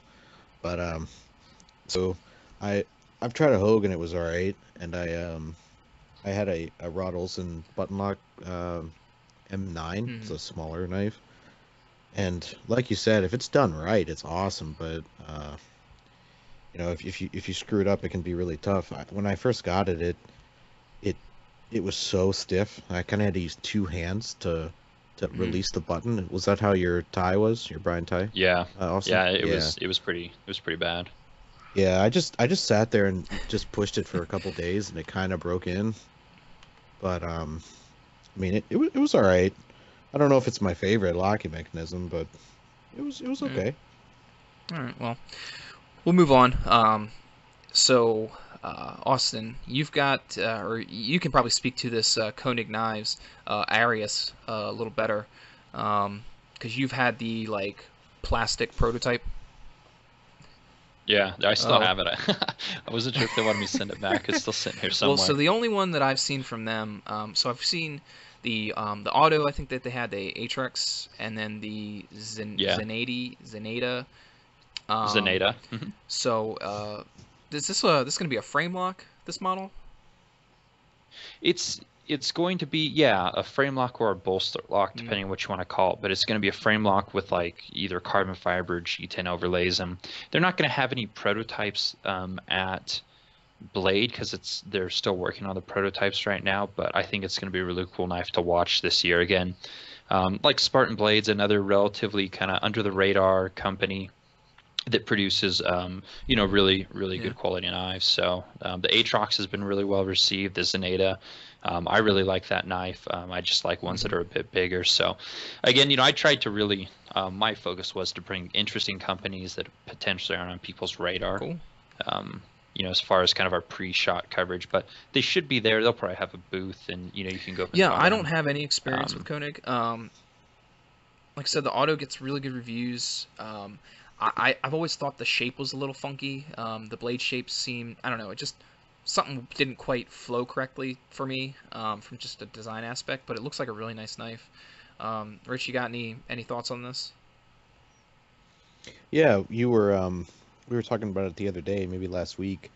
I just recently picked Hmm. up an Atrox, um, which again goes against everything I've said so far about not having uh, automatic knives. It's just to me, it's really great. I'm totally pleased with it. It's a huge knife, yeah. and the handle is pretty rough. It's got like um, oh gosh, what's this stuff called? Like it's like jimping in the handle Yeah. all over, and I think it would work really well with gloves. hmm Um, which I normally don't wear gloves when I'm doing whatever I do, but it would work really well with gloves. It's a big ass knife. Just a good beater. That's just kind of what I feel from it. But I'm really careful when I carry it around here, just because Hmm. um, if I could run into some trouble, but I'm really pleased with it. The Zanata seems kind of small. Yeah. Um, All right. so Well, be interested to see what they come up with. If that how the Arius comes along. And hopefully we'll see from more from them. One company that I don't think gets a lot right. of traction is Guardian Tactical. Austin, you've got one. I've seen a lot of them. Been hmm interesting. The fact that that the company was founded by former Microtech engineers is interesting. You can obviously see it in hmm the way that the knives are built. Um, I don't have any experience with them, but I've seen and heard good things. The designs have always kind of, I don't know. The design has really kind of held me back. I haven't seen any of them that have really jumped out at me like, ooh, I really like this design. Um, and I don't know of anything new they've got coming up. Um, so I don't know. Yeah, I don't think they have a really small I can't remember the model name, but it's like a sub 3-inch knife, and so they're gonna have some custom versions of that at the show. But it's just another company. If you're at Blade or whatever, go up, check out their knives. I really like them. I think they produce some really cool stuff. And if you go talk to them, just be like, hey, when is that mini Helix going to come out that is in the manual and non-auto format? So I think if everyone would just bug them about that, then they'd make it sooner. Because so far I'm the only one who's been like bugging them, and I really want that knife. So it's again just another cool kind of off the radar company that's definitely worth checking out. So in the same genre as Spartan and Koenig and Viper and so forth. So what about you, Rich? You got any thoughts on Guardian Tactical? Well, I really didn't know too much about them, but you can definitely see Microtech influence with them. They look pretty cool. Otherwise, I really don't know much about them. They're under the radar, All right, we'll move on. Kaiser Knives is an interesting one. Austin, you've got a lot of experience with those. I don't have a ton, but yeah, I've reviewed a fair bit. Yeah, I'm really hoping to see some new collaboration knives with them. Obviously, the Matt Kuchar ones were pretty cool, and Matt just had a stroke, so hopefully he's doing well and he's able to make it to Blade. But I'm hoping that they'll bring something new to Blade Show, some new really cool collaboration knives that they'll be showing off and releasing soon. So, the really nice thing about the Kaiser knives are the really high quality, in an affordable price range. Yeah, and so. we definitely wish Matt all the best, and hopefully he gets a speedy recovery. But yeah, the Kaiser ones are interesting, and I appreciate them more because they're kind of keeping the price down a little bit more, especially more so than knives like the Horizon D is creeping up there, and I know you've got that one. But when you compare the two companies, they kind of started out very similar, and Kaiser's kind of stayed at that low level, and Riate is just steadily climbing up the ladder in terms of cost. So I appreciate Kaiser a lot for that, and I don't know of anything new they've got coming out. We talked a ton about them, in the last podcast. Pretty much the main topic was Riate and Kaiser. Rich, you got any thoughts on either of those two companies? Well, I've handled one Riate, and it was the District 9. It was a big, chunky knife. Huge. Didn't really like it, but Kaiser, I was looking at some of their knives on a couple websites the other day, and their prices are just, it seems really fair for the quality that's coming out. And these are Chinese, right? Mm-hmm. Yeah, a lot of people might, be harping on that, but I really don't think it matters. I think that their stuff is of a really nice quality, and their price point is extremely competitive, so I think they're going to do great. Yeah, sounds good to me. And like you said, they've get some of the custom touches, like the skull carvings and stuff, and don't jack the price up too much for some of those custom touches that otherwise you couldn't get on anything but like a Kuchiyara custom. So it's very interesting, and I appreciate them for doing that. Yeah, super competitive. One company that I do kind of want to talk about. Do you guys know anything about this Freeman Knives thing? Anthony from Everyday Commentary, he got a hold of one and he's been showing it off a little bit. Seems like a big chunky knife, and on first look, I was kind of, it looked very like Walmart knife-ish. Very Gerber-ish, and which makes sense because it's from the guy, I guess, Matt Freeman, I think, who used to work for Gerber and design for Gerber, and now he's on his own doing Freeman knives. He's done a fixed blade, maybe a couple fixed blades, and this folder. It's an interesting looking knife. It's just, I don't know, very Walmart, the quality looks good, but it just, I don't know, the design is very blah to me. What do you think, Austin? Did you see that? Yeah, I mean, I've been aware of Freeman for quite some time now. I actually spoke to him via Facebook or something probably a year ago when because this button lock flipper, he's talked about it for a long time, but it's just maybe a year and a half now. But I hear really good things about his fixed blades. People said the quality is exceptional, and I think he was with maybe he was on a podcast on Everyday Commentary or something. But anyways, he was with Gerber as like a lead designer, lead engineer, or something like 20, I don't know, 10 or 20 years. It was a ridiculous amount of time. So I've been anticipating this one for quite a long time. The one he sent, the one he sent Anthony has got a blue inlay, which looks a little hokey. But if you go to the website, he has one that just has like a black inlay, and that knife looks a bit more streamlined. It looks a bit more serious. So again, if the quality's there, if it flips well, if it's got it going on, then that'll be pretty cool. And the price, actually, it says I don't know if it's available on the website, but it says it's $200. And I wonder if I can add this to cart. Yeah, it says I can. Okay. Yeah, so I mean, apparently I can add it to cart. I mean, the pictures all say prototype. I don't know if they're actually ready to go, but it's deep steel. Uses a ball bearing system. I mean, a year and a half ago, I think when I first saw this, I was really, really excited. But now with like Spartan Blades doing one, Spartan's going to be more expensive. There's no question, but it might also have more quality as well. So I don't know. I mean, I was really excited about this one for quite some time, and I think I'd be definitely interested to get my hands on it to see what it's about. But now versus a year and a half ago, I think there's going to be a lot more competition. Yeah. So I'm less excited about it than I was, but D2 steel, they use a Cerakote, which is a fairly good coating. Yeah, I'm sure hopefully it's going to come out to be a decent knife. So. Yeah, I mean, just the pictures alone look decent. It'd be interesting. We'll have to wait and see. Richard, you got any thoughts on this one? Yeah, I really didn't know too much about Freeman until just recently when it was getting posted by Anthony. Like you said earlier, that or it might have been Austin said the blue inlay was a little strange.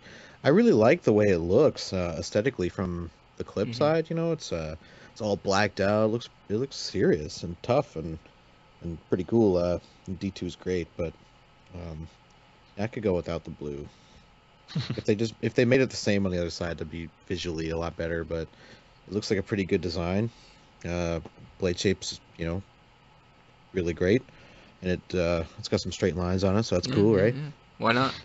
Yeah. I mean, we'll have to just wait to see what they do. And it's the 451. Well, I don't know if the full name is 451 button lock flipper or 451 folding knife because they're both on the website, but it's 451 something. The model, and looks interesting. We'll have to wait and see what they come out with. Couple other last things that I want to go through. I want to talk about the Gavco collab, the Fairco Mako. And I'm sure you've got a lot to say about it, Austin. So I'll let you lead with it. What are your thoughts so far? Well, I did a full review on the knife, which you can find on my channel, but it's a really cool knife. I mean, my interest in it was, primarily because of, Mike's involvement in the project. And then I was really impressed with the Fortis A, which I handled at Blade HQ, but great ergonomics, cool knife. My lock bar is like super stiff and it's difficult to disengage, but my buddy Chad's, his is fairly easy to disengage, no drama. Good steel, 20 CV, which is an M390 equivalent. It does use the Hoback rolling detent, which I'm not a huge fan of the Hoback rolling detent. I mean, this one is cool because it uses a ceramic detent ball, which is a first. And it was something I was curious about whether or not it could be done, but but the Hoback rolling detent, it just doesn't generate the same breakaway that a fixed detent does on like a flattened ceramic is pretty much like my gold standard for detents. Again, assuming the rest of the knife is done perfectly. But yeah, the flattened ceramic or flattened detent balls tend to have the most explosive breakaway. The rolling detent balls, not as much. I mean, it's not a bad flipper by any means. I mean, I've had worse flippers for sure, but it's just not the same explosive like as say, Mike's custom Mako is or whatnot. But yeah, it's a cool knife. I think the price is pretty fair. It's everyone that's gotten one seemed to be fairly happy, and I haven't had anyone disagree with my review thus far, so I feel like I hit it on. Sounds good. Rich, you got any thoughts on those? Not really. Don't have any experience with it, but just kind of looking at them from 50,000 feet, you know. So I do have a couple questions for you, Austin. I watched the review, and Yeah. it looks like a great knife, and obviously Gavcos are on the higher end, and they're kind of hard to get hold of. So the Ferco Mako it's manufactured by Ferrum Forge, right? Now they Correct. have some that are just plain Jane, but Gavco's been doing, or Michael Gavick, he's been doing quite a lot. Like he'll do like some customizing, right? He's done a lot of those. Hmm. Um, Yeah. my question is, so I don't have a ton of experience with Ferrum Forge. Their stuff looks really high quality, um, but I'm just I mean, like you say the price, you think the price is fair. Like, how much do these Faircos usually go for? Because I honestly, I don't really even know where to look for one. Well, the base price is 600 on the Ferricos. Like plain Jane, out the door, nothing touched to him. I think is going to be 600, both from Ferrum Forge Okay. and from Mike. And then he'll go in and he'll do some customizing. And so the most expensive one he's released thus far, are like 725. So 125 worth of custom, which is, craters and tree bark pattern. He's done some really cool copper wash blades. I don't know how he does them, but Mhm. I want one of those. Um, but yeah, then the Fair and Forward ones, it looks like they're doing some customized work too. I don't know if that's going to affect the price from them. I haven't actually seen them sell any yet, and I haven't seen their distributors receive any yet. So they're going to have some at Blade though, if you want one. But again, I don't know what their prices are going to look like because they've done some anodizing, some other things to them, but not quite the hand carving stuff that Mhm. Gavick does. And So. I wish I could say, more about Ferrum Forge. I don't really know much about them as a company. The only knives that I've seen, a lot of them are the Ferox. I've seen a few of those, but Mhm. those are less expensive, right? Those are like in the $400 or $500 range. Um, I think, yeah, I mm, think but knives, that goes up, 800, 850, yeah, 1,000 $1,000. bucks. To be honest, I just don't know much about the company. So Well, it's yeah. two brothers down in San Diego. Um, a lot of their stuff they actually have like water jetted or CNC'd with. They have a YouTube I'll have to channel, check so that out. they're very odd. They're very funny guys. But they send a lot of stuff out locally to be CNC'd and water jetted stuff like that, and it comes back to their shop, and they do a lot of work to it too. So it's somewhere between, as far as process goes, a mid-tech and a custom, I suppose. But they typically use the Hoback rolling detent. The Ferco Mako was the first using the ceramic Hmm. detent ball. Typically it's stainless, just like Jake's. Titanium frame locks, you know, a lot of it goes Yeah. to distributors. They do a couple, interesting one-offs, but and they typically do kind of small Okay. runs, like 50 to 100 knives or something. The Ferco Mako at 200, making 200 total. That's one of their largest Hmm. projects thus Wow. far. Yeah. So, I'm with you. but though I think they're going to be a blade in their Oh, tuxedo okay. shirts. So, Hey, I've got one of those. Um, no closet is complete without the tuxedo shirt. Um, yeah, I'm with you on the Hoback rolling detent. I had a Quayback mid tech. Um, it's just I don't know. To me it just seems overly complicated. It's a nice idea. Okay, you put a roller ball in there and it's smoother, so to speak. Um, but yeah, it doesn't give you that crisp breakaway. And as far as smoothness goes, I actually don't think it's any smoother.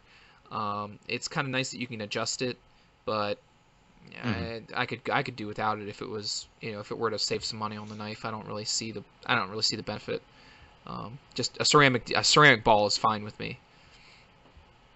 Yeah, I prefer the ceramic balls to be Yeah. honest. Um, Then the flattened ceramic are yeah, and the and best. and it's nice to see some collaborations that bring because Gavco's stuff is pretty sought after. So it's nice to see some lower price stuff. I wish I honestly just obviously I wish they were cheaper.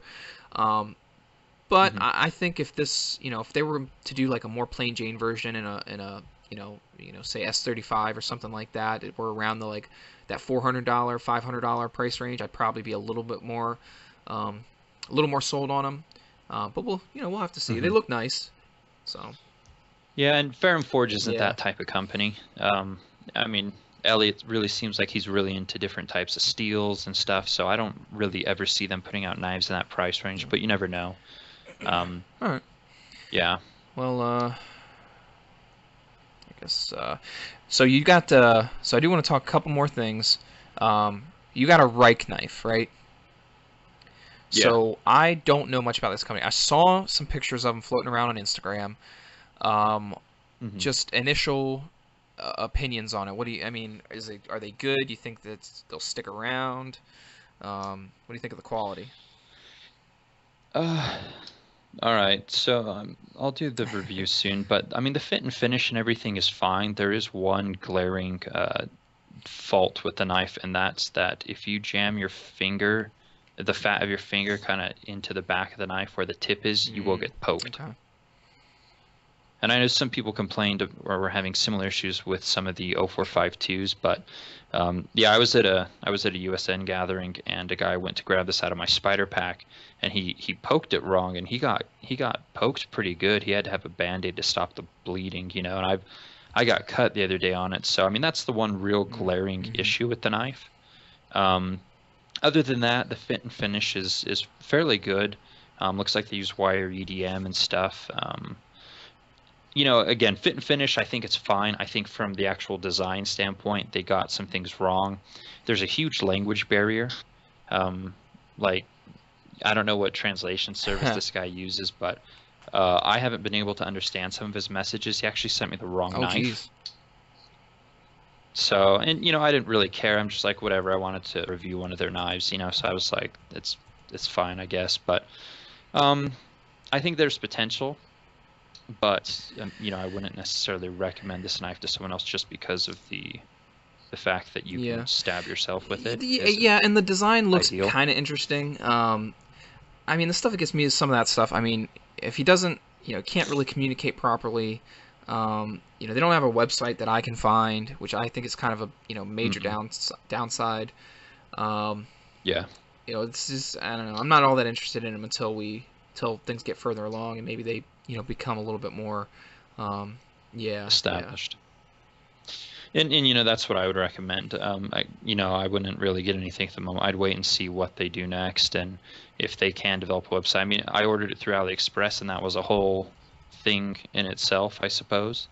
Um, but you know, there's ceramic detent system, locks up beautifully. It is a really thick blade, though. I mean, this is not a slicer. This is like proper. And I'm not going to knock the knife for that because there are a lot of popular knives that use insanely thick, you know, blades that don't Hmm. really slice at all. So, but yeah, I mean, yeah. So I wouldn't necessarily recommend it, you know, or I would with reservations. Essentially, I think there's Okay. potential here, but it's not Kaiser, it's not Riate, Right. it's definitely not at that level yet. So yeah. Rich, you got any thoughts on that? Have you seen those? I Yeah. honestly have not seen them, but according to what Austin was saying about that um, potential poke hazard, I've seen that in a different knife, and that really sucks, man. Yeah, nope. It Nobody likes to does. get It poked with their does. own Yeah, knife. yeah, that No. All stinks. right, just Yeah. the last couple things. So you got a quartermaster. I've never owned a quartermaster. I'm sure they'll have a presence at Blade Show. Um, I, Maybe yeah, in the maybe. lobby. Um, I don't know. I don't get into their stuff. I don't know. There's just the designs are kind of hokey. They've had a few ones that are a little more simplistic, but there's some conjecture around, where the knives are actually made, and it's just kind of a, spiral. And I don't know. I've just pretty much stayed away from them. I know we talked about it, Austin, last week a little bit. Richard, do you have any experience or thoughts on Quartermaster? Yeah, I've had I got one of the original Ropers when it first came out, Mm. and the only reason I bought it was because it wasn't one of their more crazy designs. It was a little bit Hmm. more simple, and it actually is a very attractive knife visually. It was a little small, but I had a problem with when the blade was closed. There was Mm. play. The detent wasn't quite right, Mm. and the lock bar tension was horrendous. So I immediately sold it and have just avoided them Yeah, since. and I've heard that a lot. That Um, that's pretty much why I've stayed away from them. Some of the designs are interesting. Like the Roper looked nice. That Austin Weiss one, which was one we talked about, looks really nice. But um, yeah, I've pretty much stayed away from for that reason. So yeah, Austin, how do you like your whatever it is? Oh man, this is gonna be such a mixed review. I have no doubt that I'll be blocked from them on every media outlet by Score. the time I'm done. But oh god, Consider it a win. you know, the knife itself isn't bad. The quality, fit and finish, it's fine. I really have no qualms with it. The company as a whole, and the way that they operate, and the way that they block people if they ask them where their knives are.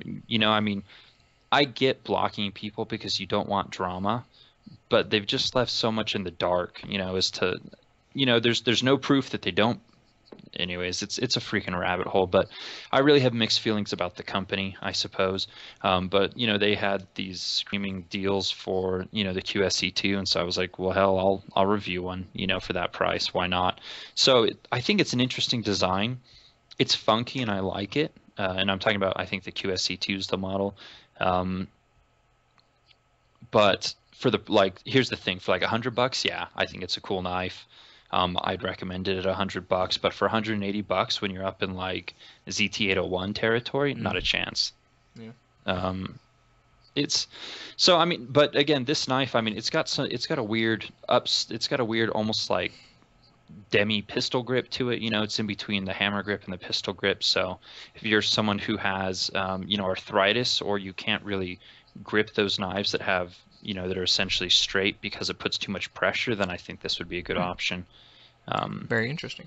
But yeah, I mean, yeah. So the fit and finish is fine, for the 100 to 100 and maybe $50 range. But again, once you're getting closer to $200, I mean, there's just so much better stuff out there with, All right. yeah. Sounds good to me. Sounds about right. All right. So the last thing I want to talk about is and he's just showed it off, was that Chavez Knives, the JB Stout design.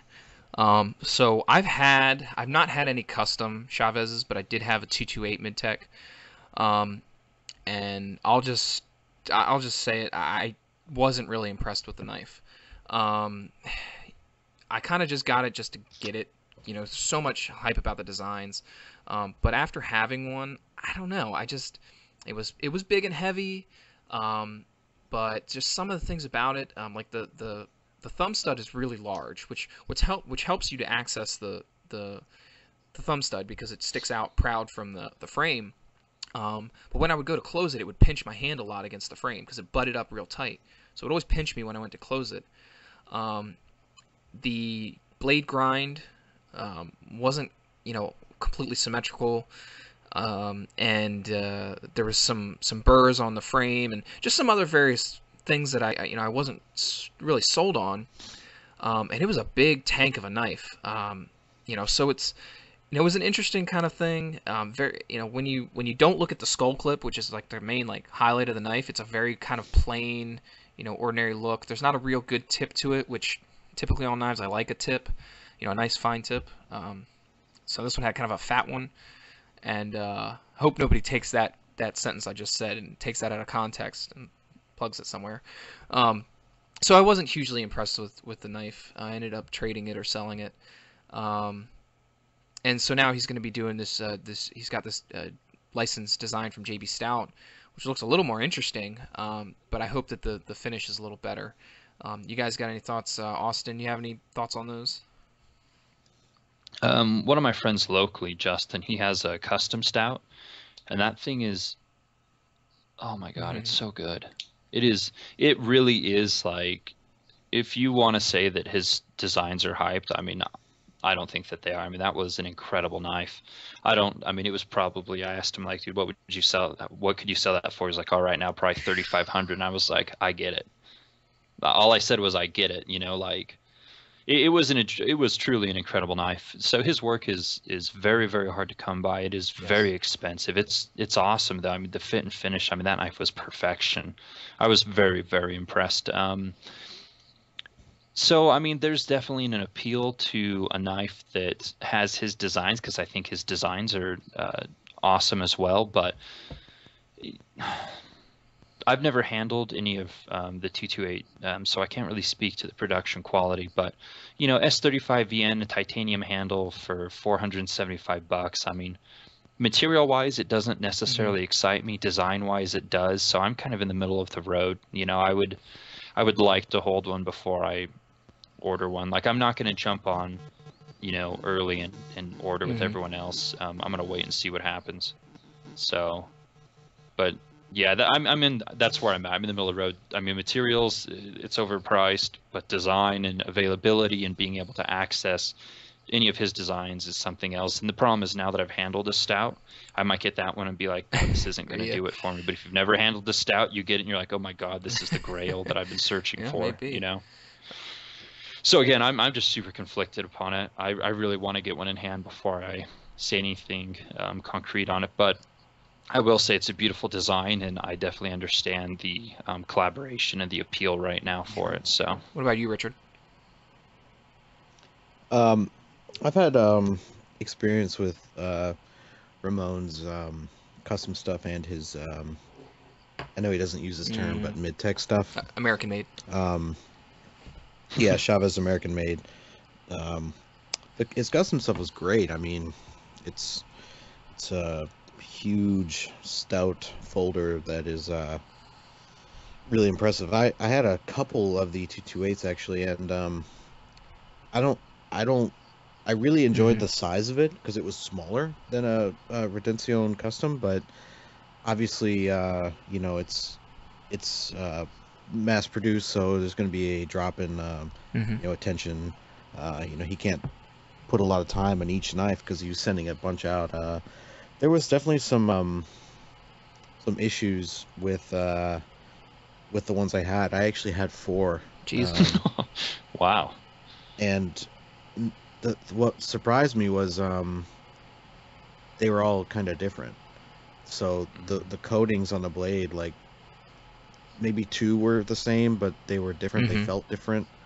Some were like gritty and some were smooth. Um, there was I wasn't really wowed about the edge that was on it from the maker, which again is something that I could touch up, but there should Yeah. at least be something there that's decent. Um, so I think that he was just kind of pumping them out really quickly, and I'm not sure what's changed since then, but this stout design looks really cool. It's got that it's thumb hole in it, the Hmm. thumb oval thing, and that's really neat. So I'm excited to see where it goes, but I just hope that there's a little bit more focus on Hmm. the quality assurance Yeah, this time. yeah. It's interesting you say the blade coating because I didn't like the coating on the one I had. It was very dark and very rough.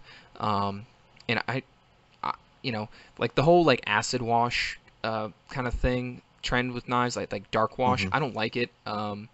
It tends to hold on to stuff. Like if you cut something with it, Exactly. like anything, fruit, food. I use my knives to cut food all the time, and it will hold on to that like crazy. I don't like it. I'd rather have something that's a little more polished, that is easier to clean up. Um, I had the Hoback was the same way. It had that really dark kind of acid wash almost finish, and I just didn't like it. I'd rather a nice clean stone wash would be my preference, polished. I don't really care if it shows scratches. It's a knife. It's gonna show scratches. I don't really care. I don't like those dark finishes because they just hold on to everything. Right. Yeah, especially if you're using some like a high carbon steel or like a tool steel or something, it's gonna hold on to Yep. things like water or if you're doing anything with food, and it's just gonna make it Yep. rust. Not a good idea. Um, yeah, I've never been a fan of. I mean, it looks cool, but unless you really take care of it, you could run into problems. Or like the bead blast on the tiger stripes for Yes. striders and things. Yeah, it's just all show for me. I think it's counterproductive. Yeah, and I'm fine with bead blast on like a tie handle. Like the Chris Reeves are fine. Yeah, Um, I mean, yep. we could go back to Chris Reeve, but I think the way, bead blast on the handle is fine. It shows some wear, but it's got some traction. But then the blades are nicely finished, stone washed, sometimes polished. I'd be happy with that as a finish on just about anything. So. Yeah. Yeah, the 21, the current 21 Stonewash is, Yeah. I mean, that's the best in the business in They my do. opinion Okay, right now. so the 21 has all right, so they got the 21 25. Now I've had both. The 25 Mm-hmm. does not have the same stonewash as the 21, does it? Have you had a 25? I currently own one. It's with a friend right now, so I I don't know, don't it looked have a it little here. different to me. It didn't look quite Um, as stonewashed, if that makes sense. yeah, I'll have to go back and look. I know it's a slightly Mm-hmm. different grind. It's the middle ground between like a hollow and a flat, whatever. It's flat. So it might have something to do with that. But yeah, I don't know if it's different or not. Did you see? But the Yeah, 21s are I great. do like the 21. I had 21, 25, Zon. The 21's a classic. Again, I like something that contacts the blade tang other than raw tie, so I kind of like the 25 in the terms of that. Did you see the new Hmm. one, the Inkosi, I think is what it's called? It's like a small 25. Yeah, see, yeah, I was struggling with the pronunciation, so I just called small 25. Why didn't they just call it that? Why are they calling it something else? It just seems silly to me. I Marketing. yeah, I think they're just trying to like have Yeah. something new or whatever. Um, that's like a 275 Hmm. blade length, which is I think that's on par with a small I Semenza, think so. maybe. Um, but I think me and a couple other guys were talking on Instagram, hoping that they would do something. Not that they're 21 and their current lineup isn't great, but just hope that they would do something, really different. And it was kind of a letdown, So it's honestly. funny because when I first saw the picture and I read the description, I just kind of skimmed it real quick and I saw the word integral and I got kind of excited for a second. You know what I mean? Kind of like, oh man, no way. And then I read, then I was like, wait a minute, no. And then it kind of dawned on me, no, it's not an integral. It's just a frame lock. That's just what he calls it. And I almost got Yeah, excited. Hey, that would have been awesome. A Chris Reeve integral. That would be something yeah, to get excited about. right. And I don't know for sure, but I know they have amazing technology there. They might be able to make something like that happen if they If they wanted wanted to. to. Yeah, which I know he's a stickler. And you can't argue the 21 is an amazing knife. But I still would like to see them keep that and just experiment and try something new. Even though the 21's great, keep it, but just you know see if they can make something new excellent as Yeah. well. Well, they tried it with the on a few years ago, and I think that mostly succeeded. Yeah, You it was think? a failure. The Emblem's on is What? terrible. You're crazy. That's not. It's terrible. See, we're totally different. I don't like ZT and I don't like the Emblem's on. See, that's why you're a special guest to go, on the opposite Yeah, side of whatever I think, and I could be removed from the next one. just as Yay! easily. Um, No, I like the Zon. I think it's great that it was different. The blade shape it's the 21's more of like a classic, gentlemanly shape. Zon's more aggressive. Hmm. The O-ring thing was kind of silly, but hey, they were trying something. I don't Yeah, know. I like the Zon. It's interesting. yeah.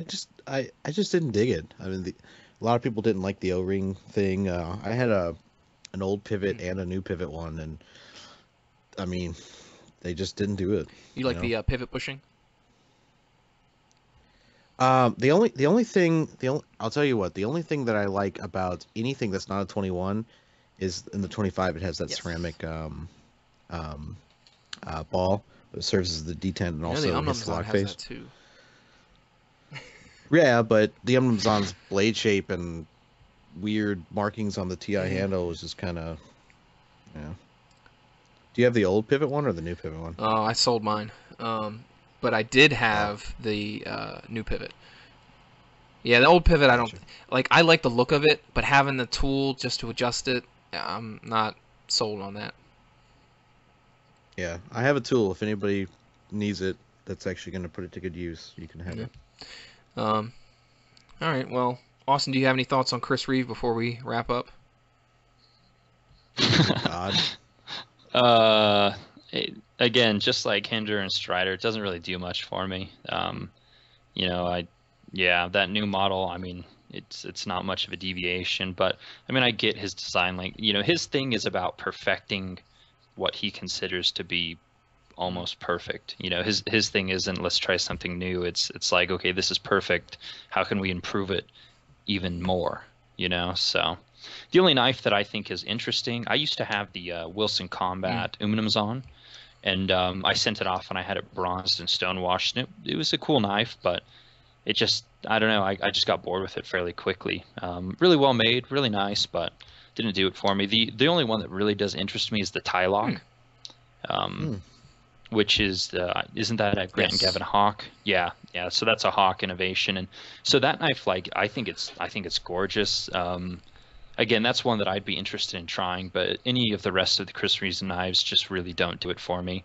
And again, that's no knock on his quality or his legacy or anything. It's just personal preference. If that so. tie lock stayed open a little tighter, I'd be more interested. But to me, it's more of like a, kind of like a slip joint, which, pretty much it is. But yeah, I like the size, and it's a pretty neat design. I like It's just so it damn really pretty. is. And I like Grant and Gavin Hawk's stuff a lot. Yeah, they just have really interesting designs and locks, and you talk about innovation in the market, and I think that they drive a lot of that with some of the stuff they come up with. I mean, their stuff doesn't quite become ubiquitous usually, but they definitely have some ideas.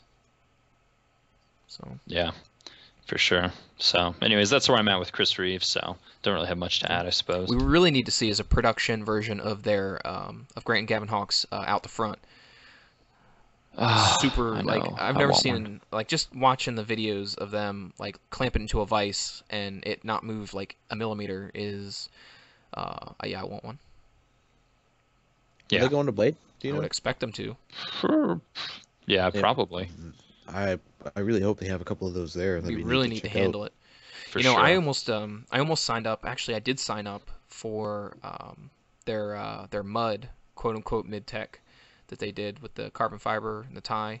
That was a pretty good deal. I mean, it's not a huge knife, but obviously some work goes into that, and they were like four and change, I think. I really like that knife. That's on my It's someday got list for sure. XHP, and um, It's just cool that their lock. I can't remember what that lock is but it's all called, sealed. but I think it's the no, it's not the dog lock. yeah, I can't remember.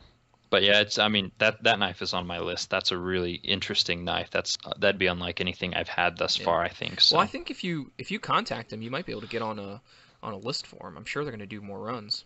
Oh, I'm on so many lists right now, man. I can't go jumping on any more can't lists. own them all. No, sadly, not yet. Well, all right, we've been talking for a long time, so I guess we should probably wrap up. Anybody else Sweet. have anything pre-Blade to talk about? Anything you're getting excited about? I think we've talked it out. Blade show. I mean, I don't know. I'm just excited to experience it. This will be my first one, so if anybody wants to hang out, So just Richard, shoot you're me a driving message or down. something. Yeah, I'm gonna drive and meet a couple buddies in Atlanta. So can I stay in your hotel if I drive down? Can I just sleep on the floor? Oh, well, I'll probably be sleeping on the floor. We're packing like 4 people into a one Sweet. person room, so I think I think yeah, a lot it's of gonna people be are great. This probably books up pretty quick. Yeah, we can probably spoon on the floor if you're I'm comfortable fine. with that. that. I'm confident in my masculinity. But yeah, If it's not gay, if it's for Blade show, right? Yeah, no homo or for Blade, anything. yeah. But yeah, I think it'll be really neat. I'm looking forward to not just trying to score stuff for myself, but just meeting some makers that I respect and some people that I respect. So I think it'll be just a really fun weekend. Yeah, that would be the thing that I would go for. Honestly, I probably would go with the intention of maybe like buying one thing, and really just keeping, Hmm. just exploring and handling and just getting to see things, from where I am. I live on the Eastern Shore of Maryland, and we don't have anything out here that enables me to see some of the, great stuff that's being produced. If I want to handle something, usually I have to own it. Um, you know, like Austin, you're lucky where you've got some resources out there, but I just, the shop that I have here doesn't have a huge selection, so, um, Yeah. Blade HQ does okay, I yeah, guess. yeah, exactly. That's my point. So, yeah, so just something like Blade Show would be great to just, get to handle stuff that normally you just wouldn't be able to, get to network and, see people that you may talk to on a regular basis but have never actually met face to face. So it should be a Right. good time. I'm jealous. Yeah, it'll be cool. I'm sure I'm sure it'll be Yeah. fun. You better post some pictures for all us poor Mm. bastards who aren't going. I will.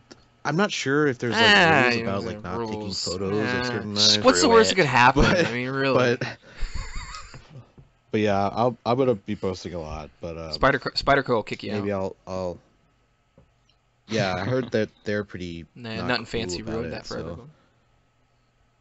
yeah, I don't know. I'm not really going to check out Spyderco though. I'm just I do want to meet Yeah, Sal probably be though cool. because he's kind of stepping away from it, and Eric's kind of Yeah, picking up.